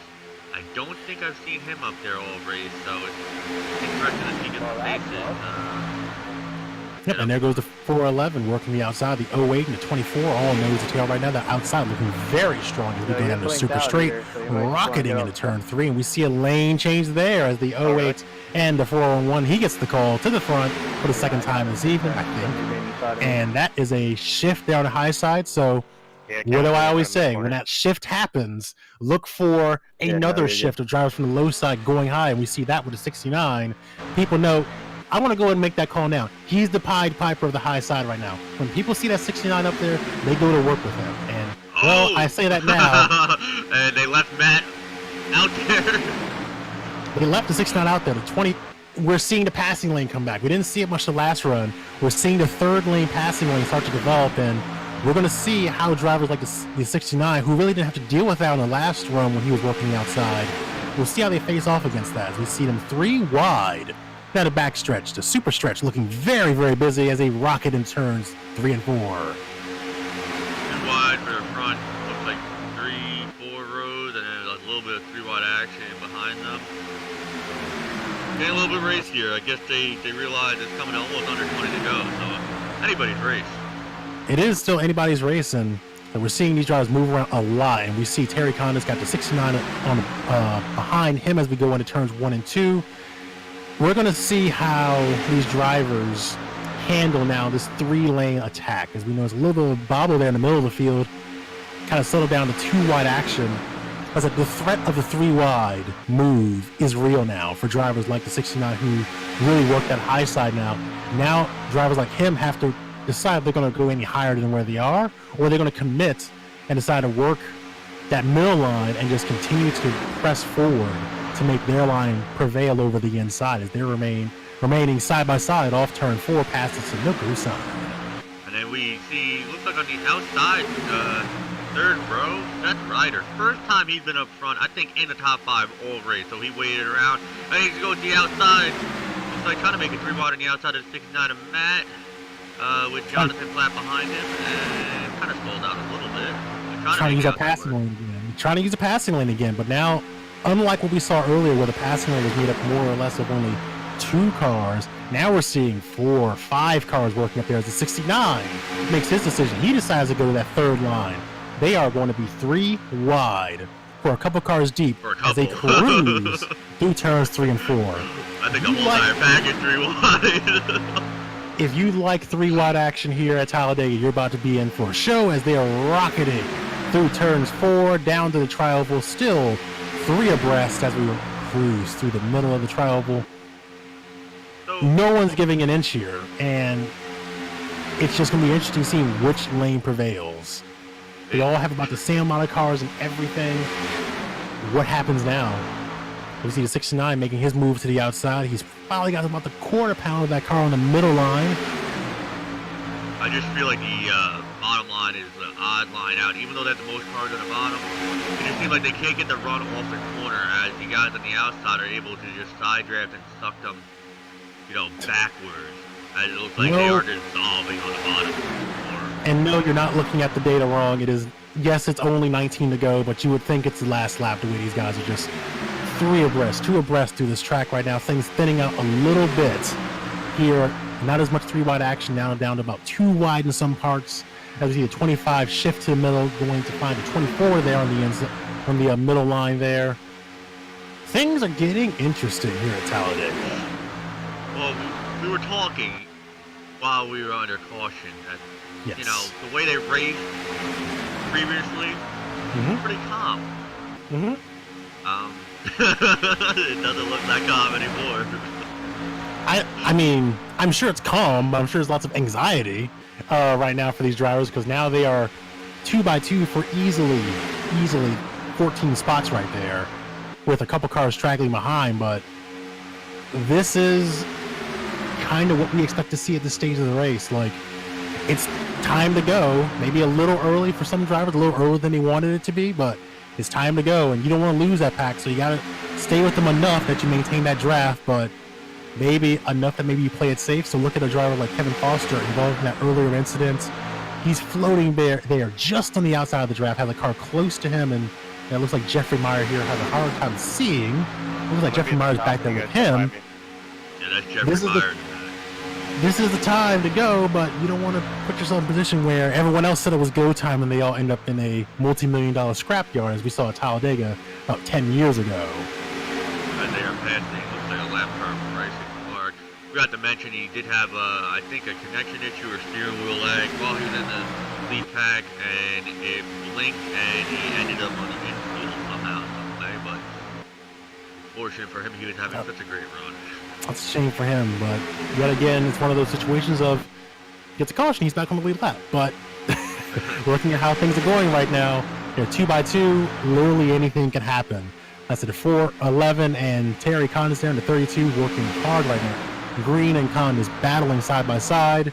The 24, the 69, the 25 nose to tail right now. Notice the 69 to 25 found each other again during the course of this run. The inside being led by the 411, the 08 behind him, the 888. I think that is there in the third car on the inside. Whew. I'm starting to sweat here just watching all this action. This is getting a little tense here as we're approaching 15 to go when the leaders take the start-finish line this coming time. Looks like the 69. Ooh, that is. I'm sorry, I didn't see an opening there, but the 69 said there is one now. He's going to try and make that middle line work, and there's the crash. A few cars caught up in that. Seth caught up in that. Ooh, that was... Hold your brakes. When I saw that move coming, that was the fear I had, that the door was going to close, Keep your foot in or someone was going to move around a little much there and create a situation that is not something you want to see at this stage of the race. So looking at what happened here, looks like just the cars are moving around so much there, and there's not a lot of room for the 69 to move through there. I know what he wanted to do, kind of try and use that middle line. There was an opening there, but it was such a narrow opening. And excuse me, I'm sorry. Yeah, and it looks like the 08 and him made some contact there, and just kind of yet again collected a bunch of cars, including the second place car. Terry Conn is caught up in that. I turned into the wall, collected up in that. The 69 was able to drive away, but I did collect a bunch of cars, including the 2 caught up in that. Like I said, the 08. Cody, go look at that one again. 34 got caught up in that. He tried to drive through it slow. A lot of drivers came to a stop back there, including Bryson Clark, who we mentioned earlier, just went a lap down. That was one of those questions, one of those moves you make. You wonder, do you make that move now, or do you make that more with maybe 5 to go? The door closed so quick on him. Maybe he was anticipating it staying open like that, but just didn't quite work out the way he hoped. But back on the caution here, going to do a quick rundown of the top 5 before they go to pit road. Looks like Eric Green will be your leader at the 411. Make sure I'm looking at the right thing here. Brad Neer there in second. Chris Brown in the 26 and third. The 887 of Brandon Holder. And Tanner Coster there in the 77 P5. So. Don't you dare put that on me, Ricky Bobby. So two things happen here. One kind of for the whole fuel, one for one driver. One, fuel is no longer an issue. You can come pit, get yourself some tires, and now fuel is no longer a problem. I think you mean the 24. That run went about, yet again, 13 to 14 laps. I didn't do Another thing, which we're seeing some drivers decide to stay out here, is drivers like Bryson Clark. He gets back on the lap. He was not caught up in that incident. So he should cycle. He should be able to get the lucky dog here and get his lap back. So kind of a saving grace for a driver like him who had just gone a lap down earlier that, or maybe a lap or so before. Good opportunity for him to get back in this race now. I don't know whose fault it was, but all I know is that I have to go in there and talk to them real quick. Dead right turn into the All wall. right. All right, guys. I'm just gonna see my view. I will post pictures after this, but the 24 had about 2 feet in between the 69, so he did not pinch the 69 at all. The initial contact was between the 08 and the 69. So one of you guys better fess up, or I'm just gonna give no one an EOL. But I'm letting you guys know that's the initial contact. No one pinched the 69 at all on the outside. I just looked at it, and I will 100% agree with them. The 08 and the 69 made contact. The 24 did not. So I'm just gonna leave it as a iRacing, a racing incident, and just leave it at that, and that's it. But the 24 was not at fault. I will 100% agree with that. Good call, Cody. Thank you. 7 of Brandon Holder in third. Tanner Coster in the 77 in fourth. Joshua Fisher there in the 823 in fifth. And then 6 through 10, the 50 of Jeffrey Meyer, the 99, the 69, the 08, and the 25 round out the top 10. So I am back. After going over, had to review everything. Everybody trying to situate who the wreck is on and everything. I mean, they don't get the luxury of looking at it in real time when we're watching it. We kind of saw the whole thing unfold and saw it coming as it was. You definitely did not make contact with right, anybody. and like I said, we saw that as it was precipitating, looking at that field battle. The opening was there for the 69, and I know he was trying to do that middle line is just very enticing, trying to make that line work. And like we said earlier, he's been the Pied Piper. People have worked with him. He's made that outside line work like no one else really has. And just the door closed going into one of the corners, and those kind of things happen at a track like this. So now you go from being at the front to being toward the middle of the pack there in 8th. This does adjust your game plan for this coming restart. Looks like the way things are going to shake out here, if I'm looking at the scoring correctly, he should cycle around and have his team, the person he's been working with all race, the 25 behind him. That's a positive for someone like him. He'll have that support of a driver he's worked with all race. As the drivers go green, we'll only have 11 laps to go. And then, look who's up yeah. Look who's I mean, there's a lot. Yeah, I agree. I mean, for one thing, there's a lot of 8s at the front. A lot of the those 8s are at the front now. The 888, the 887, and the 823. All those cars are back at the front now. What I'm going to be watching for during this race is those drivers who were toward the front try and come back to the front. So a driver like the 69, a driver like the 20, or even the 51 or the 50. The 50 we haven't seen toward the front a lot during the course of this race. He was there earlier, but not much now. seeing how those drivers respond to what they're seeing now that fuel is no longer an issue. Yes, they are. How are they haven't going to approach this interviewed yet, race? but they are interviewing. Unfortunately, we're at go time. There's no more laying back here. You have to start going for getting yourself in position for those final, I'd say, what, 3 laps? Because you want to kind of be toward the position you need to be in with 3 laps to go if you want to try and go for the lead. I think if you wait too far beyond that, you're burning up time, and then you're not controlling your race. So you kind of need to be in a position you want to be in for, be it drafting or whatever else, whatever position you want to be in. You need to be there before 5 to go, maybe even 4 to go, so you can start marching toward the front in whatever lane you want to use. Those lanes take a while to get going, especially the outside. But now we come to, looks like probably going to be 1 to green. I think, why not? Let's dial up Ross Chastain. I mean, Eric Green, the leader, see what he thinks is going to go on for this, I guess, final restart. All right, do it. Eric Green, you got a copy? Got you. Alright, so you're the leader. We've been calling you Ross Chastain all race, so my apologies. That's kind of weird. Well, hey, you know, Flex Seal, you know. Flex Seal, bro. Yeah, Flex Seal. Anyway, so you're gonna be the leader on this restart. Just over 10 laps to go. What's the game plan? Game, I know the 2 guys behind me are going to work together. I'm going to have to try to block them if I can have any chance. If not, they're going to get around me. I have none of my team up here. I just got to try to work with them, maybe stay in front of them, have them push me. Right. And you notably had, like, a strong car all day, kept it up front. So, you know, you've been a threat. These 2 have been riding in the back, so you have a little experience running up front, but then again, it's Talladega, so it's really anybody's game, so... No. Yeah, absolutely. These guys, I know these guys work well together. There's a couple guys behind me, and I know what they're capable of. And just keep your eyes open because they're going to come around hard. All right, Mike, got anything to add, Mr. Green? Just one thing, how have you guys worked so well to keep that bottom line protected a lot during this race? You guys have worked so well down there. What can you say about how good you've done down there? Oh man, we've really been just trying to stay linked up. Greg Thompson behind me, he's a madman when it comes to pushing. I know he was blinking a couple times and he just stayed right on the bumper. And we just tried to stay tight and not let the top come across us. Sounds good. Well, focus up. Time for that restart. Thanks for talking to us. All right, gentlemen. All right, so that's the it's leader.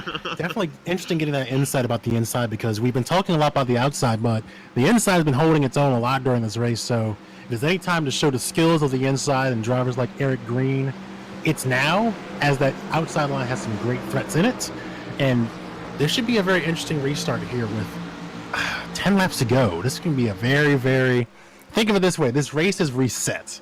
This is now kind of anyone's race, and this race is a 10-lap shootout. So this is going to be a very exciting few laps here at Talladega. Alright, so I asked you this the last time. I'm going to say it again. Last caution.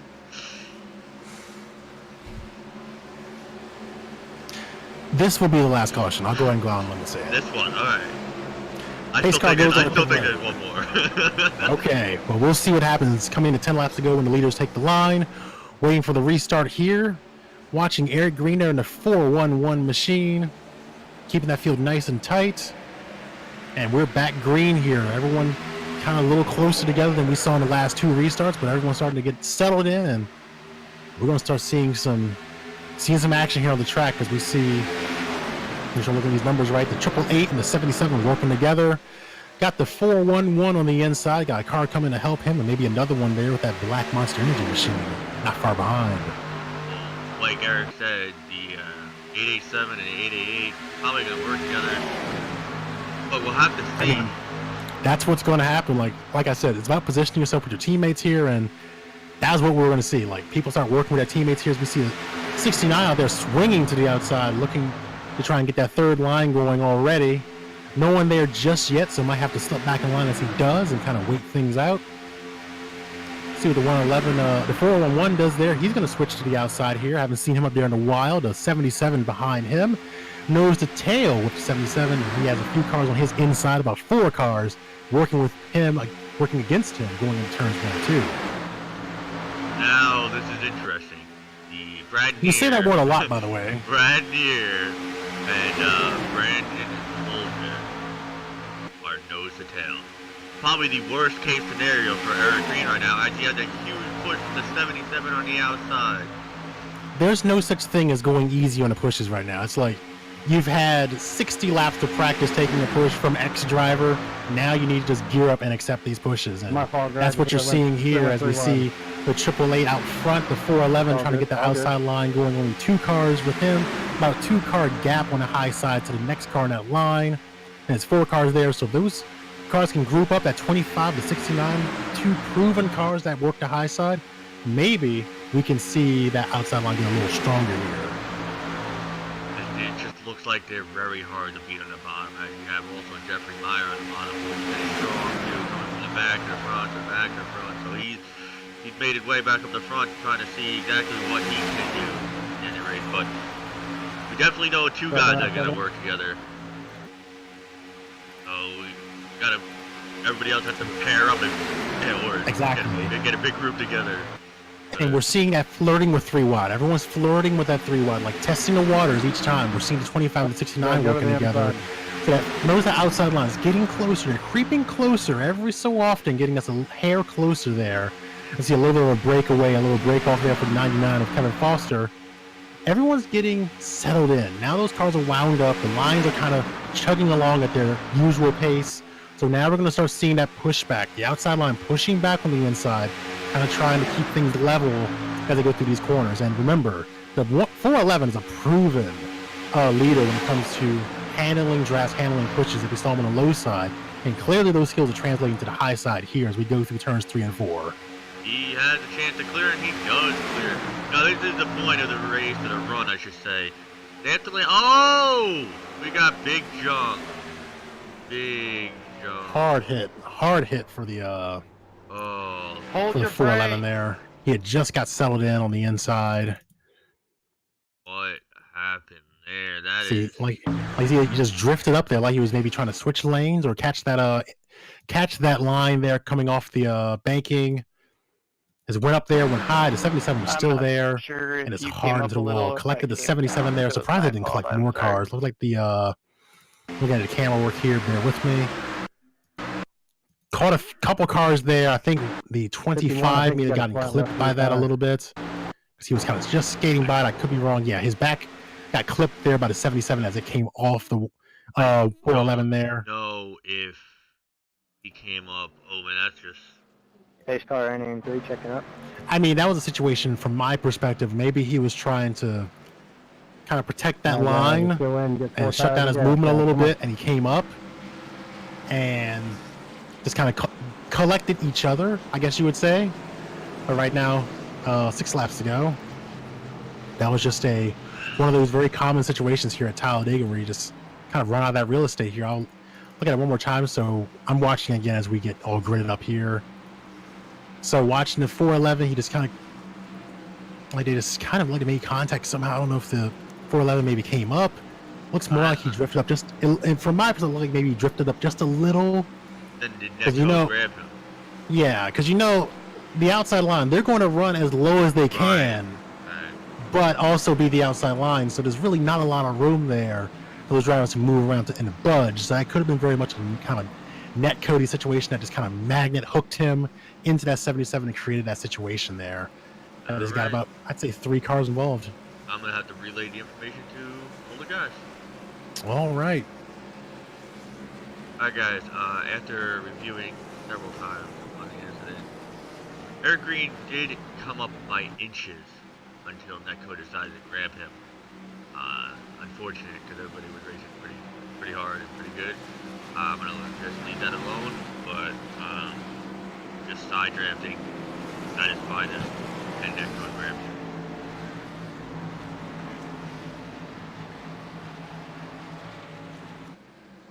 Can take care of what we need to take care of. So good for him to be able to get back on track, get that car fixed up, and be back in contention with his race. Even though when we go green, it'll probably only be about 3 laps to go. So it's really going to be. I think less than 3. I mean, less than 3. I mean, we always hear this when you're watching NASCAR on television. well, it takes about a lap for these cars to wind up. Well, that applies here too on iRacing. It takes some time for these cars to get really wound up. That's going to apply to these lines too. So I think there's going to be a huge battle to get to that bottom line and maybe try and get yourself set up and protect the bottom if you're those guys on the inside. And if you're on the outside, you're kind of just like, we got to do something. And you're going to start seeing a lot of pushing, a lot of trying to just link up, maybe risking that engine blowing, really getting up on someone's bumper and just trying to get this run to last and maybe get something going and set up a pass on the last lap. It's going to be a close one. It'll be a very close one here as we get everyone cycled around here. Like I said, Brad Neer still your leader, Chris Brown, Brandon Holder, and rounding out the top 5 to 69, the 50, 6 through 10, the 24, the 823, 51, 99 to 2. Back in contention there, so still anyone's race, but it's time's running out, and this is exactly what I was talking about. Time running out here. Yeah. There's not a lot of time left on the clock. It is running out, but we also do have a question coming in from Jonathan Black. So Cody, you got a copy? Hello, John. Welcome. Am I in a broadcast booth? Yes, you are. Drag me out of here. Okie dokie. In 1 second. Well, I guess I can ask it. I can ask it. Don't matter. Go ahead. Was there a caution within 5 laps last week? Or did it run green? I think. No, it ran green. I think it ran. Yeah, it ran green because Keys came to the line. Run it green. Run this thing green. Well, Even if the yellow comes out. Run it green. Even if the yellow comes out. You know. No. Never mind. Yeah, because I was gonna say you have very good caution. Next Anyway, week we'll do it if it happens. I was actually gonna drag you in the broadcast booth to talk to you. Yeah, what's up? Went, I think 7 laps down. Crazy, 7 laps down. And 8 laps down. 8. My Yeah. bad. And you're back on the lead lap. Yep. Looks like you have a pretty solid car, although you showed a little speed and then dropped back. I prefer OxyClean. Starting Yeah. right It outside was- the top 10, how do you feel? To be honest, with that last restart, I felt pretty good about it because they tend to go, especially with Seth a teammate starting right in front of me. But I mean, there was a little bit of a mix-up up there, Yeah, and but Seth what kind about of checked the up, and it wow. kind of scared me a little bit. I had to check up, and we kind of lost the draft there for a second, so we got behind a ball there. Just beat up a bunch of hookers. Right now, basically, Seth don't know if he wants to go to the front or not because he wants the points race. I missed last week due to my father having a broken back and emergency surgery, so I want to go to the front. So we're kind of trying to work that out right now. I think he's going to probably ride, and I'm going to try and go to the front. As far as the 8 laps down, man, you know, computer issues, you know how we are in this league. Oh, yeah. We understand you have issues. You know, we'll give you a waiver round until you're 1 lap down. That's it. 1 lap down. You can then go earn your free lap back with the lucky dog, of course. And I had to do that, and so far it's been a pretty good race. I mean, of course, it's Talladega. You know, we're still kind of learning each other. It's my first race with these guys. I'm still trying to figure these guys out. Besides that, I think it's gone smoother than I anticipated. And we're going to try and put on a hell of a show at the end of this thing, so hopefully it ends under a green and not in the crash going into 1, so we'll see. Alright, Mike, you got anything to add? I'm good. Great job rebounding here, and hopefully try and get yourself a good finish here in this this race. It's getting a little spicy out there, so try and stay out of trouble as best you can. Yeah, we're starting. It looks like 11th. I don't think I can make it to the front. Well, you never But know. I'm Rewind. Yeah, it is Talladega, but I'm gonna for damn sure try and get a top 10 out of this thing. So Sounds or good. top, Focus up. top 5, I should say. Sounds good. Focus up and get ready for this restart. Yes, sir. Thank you guys, and thank you for all you guys do in the broadcast booth, and you know, doing what you guys are doing. It's amazing. Thank you for everything you do for my league. It's honestly, it's heartwarming knowing I have good support like you guys. So thank you for everything you guys do. Oh, no Not a problem. problem. Yep. Thanks, guys.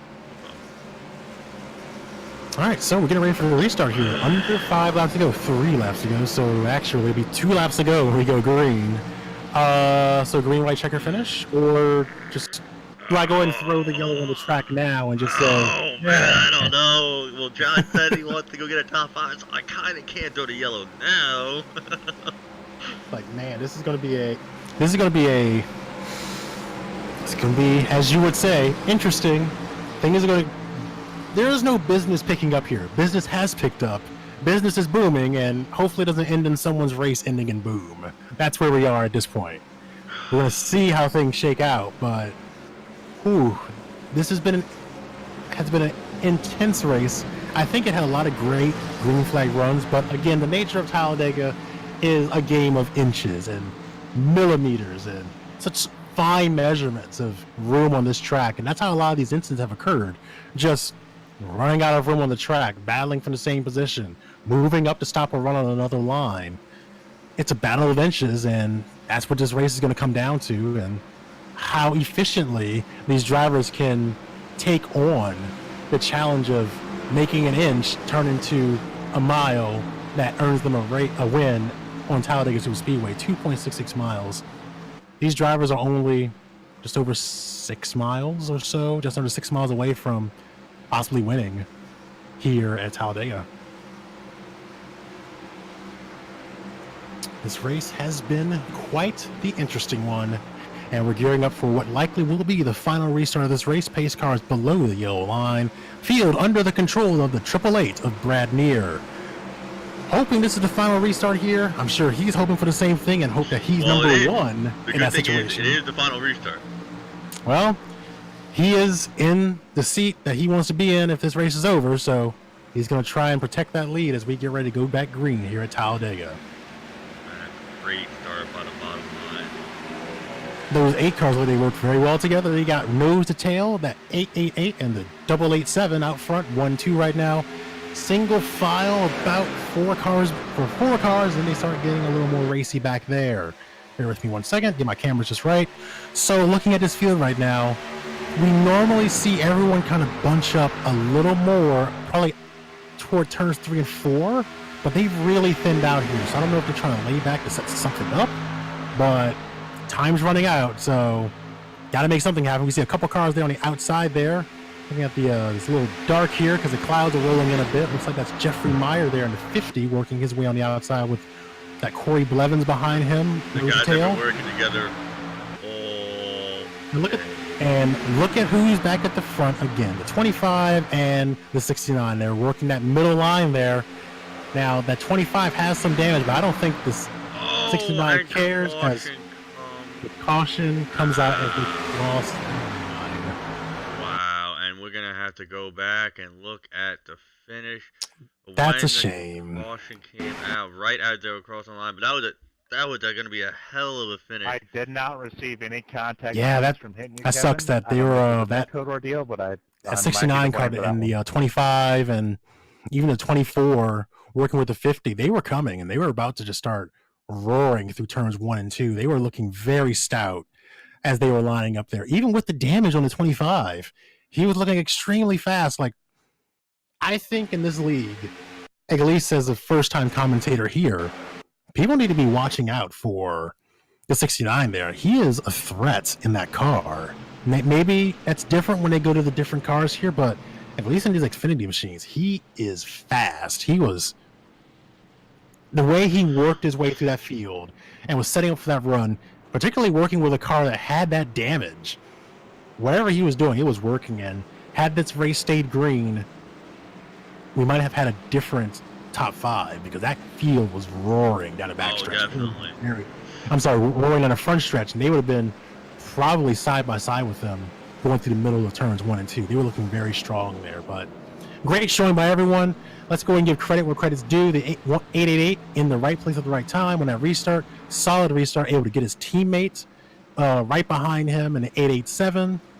Perfect execution of teamwork there to get themselves the 1-2 finish.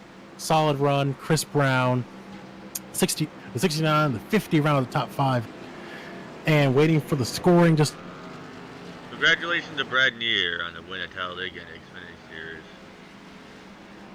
Joshua Fisher 7th, 8th goes to Jonathan Platt, Eric Green in 9th, and Tanner Coaster in 10th. So solid race. I mean, that was a bit of a long run. That race ran a while, but that was a solid performance by a lot of the drivers here. Thank you, John. I think had that caution not come, we might have had an interesting race at the front for that lead. But I think these guys take what they learned here and apply it to the rest of. It was. I don't know if there was contact. He said he received no contact. There was definitely. He definitely got turned by the 43, but it was. if he's in a no contact and it was all net code, it looks kind of a stupid turn, honestly. He was lined up with him behind him. A lot of green flag racing in perspective of the number of cautions we had. As a lot of the cautions here were based on the fact that we just had a lot of battles for space that just quite weren't there. The space wasn't there, and those kind of things happen when we raced at Talladega. I think it'll be interesting to see how these drivers adapt as they go through the season and drive the different vehicles, taking the lessons learned from, say, the Xfinity car and applying it to the National Series car or the other cars that we race in these super speedways. Also, the different tracks they go to, because all the tracks behave differently. Even the weather played a factor here, because there was that brief spell where part of the track was covered in clouds, the other part of the track was covered in sunlight, so creating that temperature disparity there. And also the temperature on the track kept changing. So we finished the race at 70 degrees. We were as high as the mid 80s, as low as the mid 60s. So a lot of temperature fluctuations there as well. But we see the 888 burning it down there on the front stretch, giving the fans a good show as they did all race. Great show by everyone here in the league. Fantastic run. I think I will say another driver I was very impressed with was, if you look at, say, the 50, he was able to get back up there and find the time and space to get back to the front and get a solid top 5 finish. Chris Brown, and I keep talking about him, but Chris Brown and the 69, I think that group, those two cars there, should really be looked at as strong performers in this league, especially as a team. Maybe they aren't necessarily teammates, but they're very strong together. They have an understanding of how to work well together. The 411, phenomenal drafter. We saw that in action all race. He did have his unfortunate incident. He got caught up in an incident there toward the end. But looking at the big picture, strong run by that 411 car, that Flex Seal Chevrolet. Awesome run. He was able to get to the front, kind of switching lanes a lot, outside, inside, making whatever line work where he was needed or where he felt he could get momentum. Did a great job being able to be a good teammate or a good drafting partner with a lot of the drivers here. So, like I said, this was a very interesting race, very dynamic race, and like I was telling the audience before, Cody, it's going to be interesting in the future looking at how the drivers take each race and apply lessons learned from that race to whatever car they get in or whatever track they go to, because when you get into different cars, different weather conditions, all that totally transforms the race you're having. Yes, definitely. So we're going to have to, going into next week, see how they handle. I don't know where they're going to, but another super speedway. So drafting once again key. But before we head out of here, let's see if we can catch up to any of the guys that raced with us. Let's see who's still in here who would like to talk to. I guess let's bring Terry Condis in here. Hey Terry, how you doing, buddy? All right. So we saw you riding around a lot in the back, and at one point we saw you in the top 5. We thought you had a good shot there, and then unfortunate circumstances got you put behind and didn't get a good finish. But overall, how did you feel about all the racing tonight? Racing wasn't bad. Tried a couple different things about it. It sucks at the. It sucks the way it happened, but you know, racing's racing. Well, did you take away or learn anything for further races or drafting? You know, anything like that? No, the cars felt pretty much the same. I didn't do a lot of push drafting, so I can't really tell anything on that. I kind of just sat back. I did try to push draft the 24, I think it was. And then he checked up, and I took him out in the earlier run when I got my EOL. But, I mean, I didn't really notice too much difference. Mm-hmm. Mike, do you have anything to add for Mr. Condis? How was the race, in your opinion? How did things seem from your windshield? Up here, it seemed like it was pretty busy, especially toward the middle of the race where people were using that outside line to make passes. What were you seeing out there? It was dicey. I don't think there was much of a line.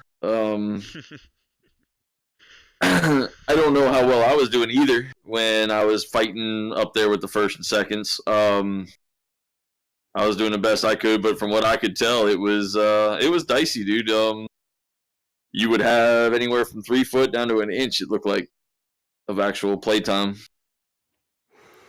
All right, well, I hope you enjoyed it, and we definitely enjoyed watching the racing. So, yeah, like I said, I hope you had fun, and I guess we'll see you racing with us in All Star, and then hopefully next week come back to DUIs. 10-4. See you guys then. All right.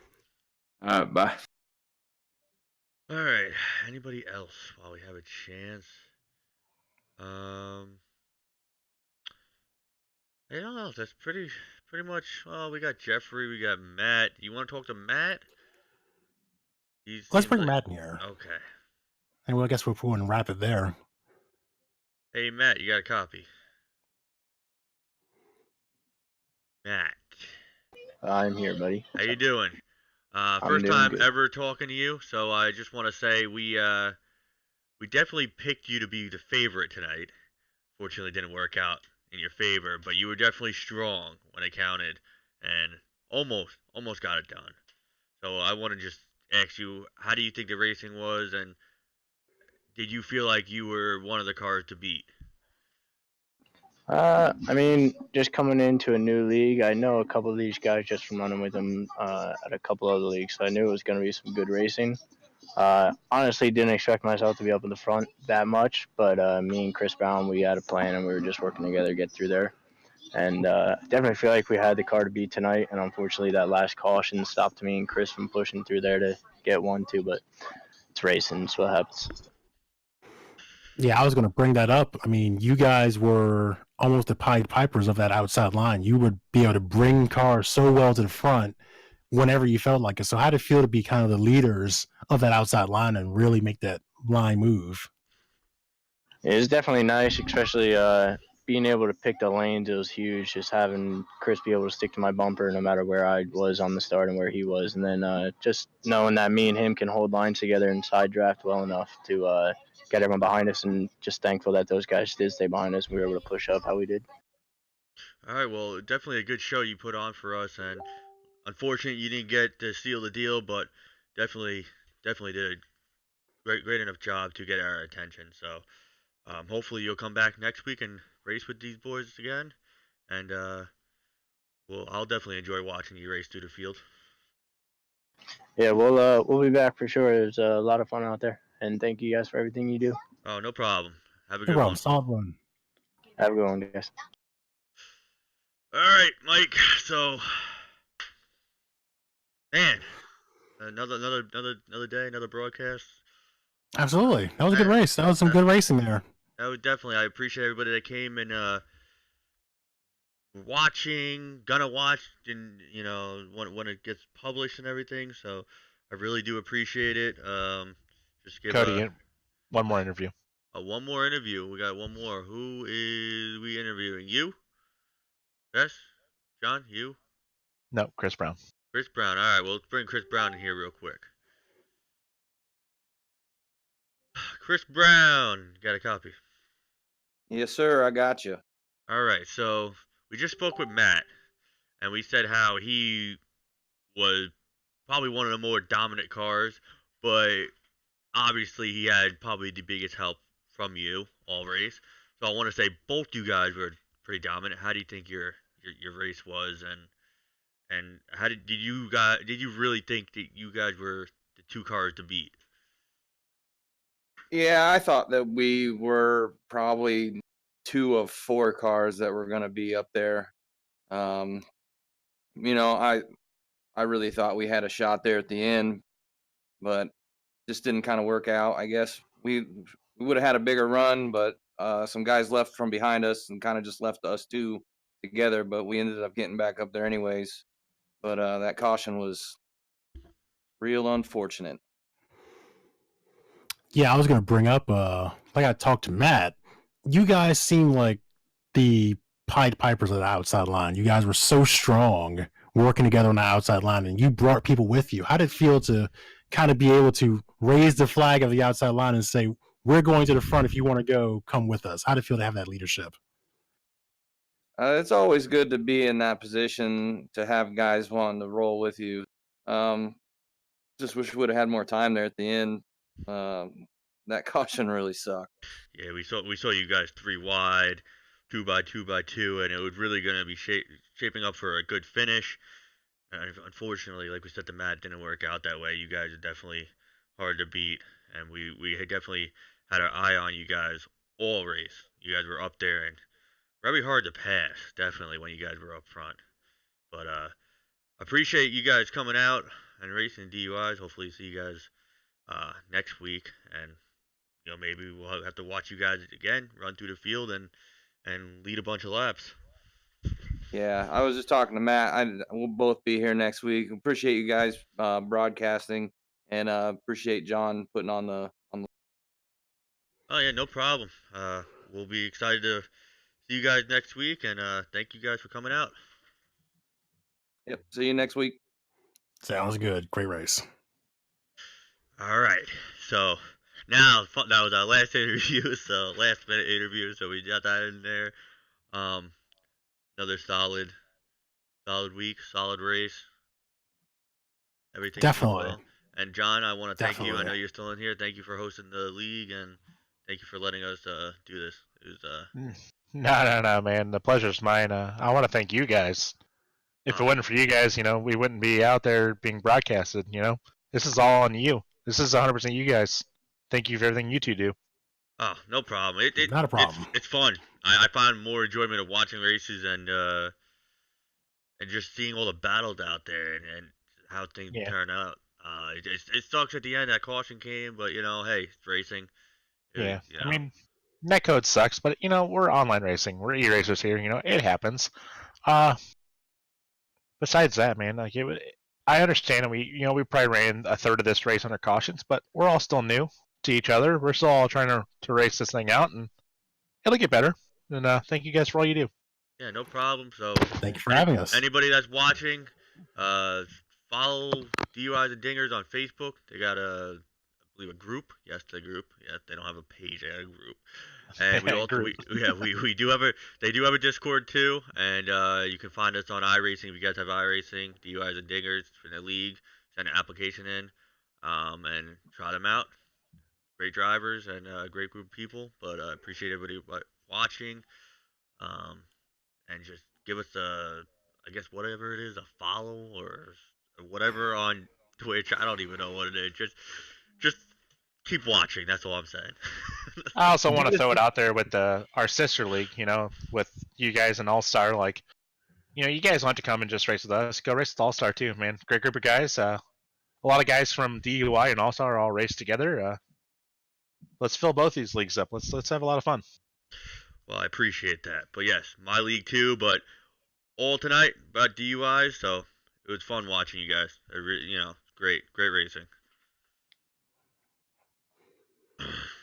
But on that note, Mike, got anything else? I'm good. A fantastic race, and look forward to seeing more action here in this league and also an All-Star going to Las Vegas on Monday. All right. Well, on that note, we are signing off. Catch you guys next time.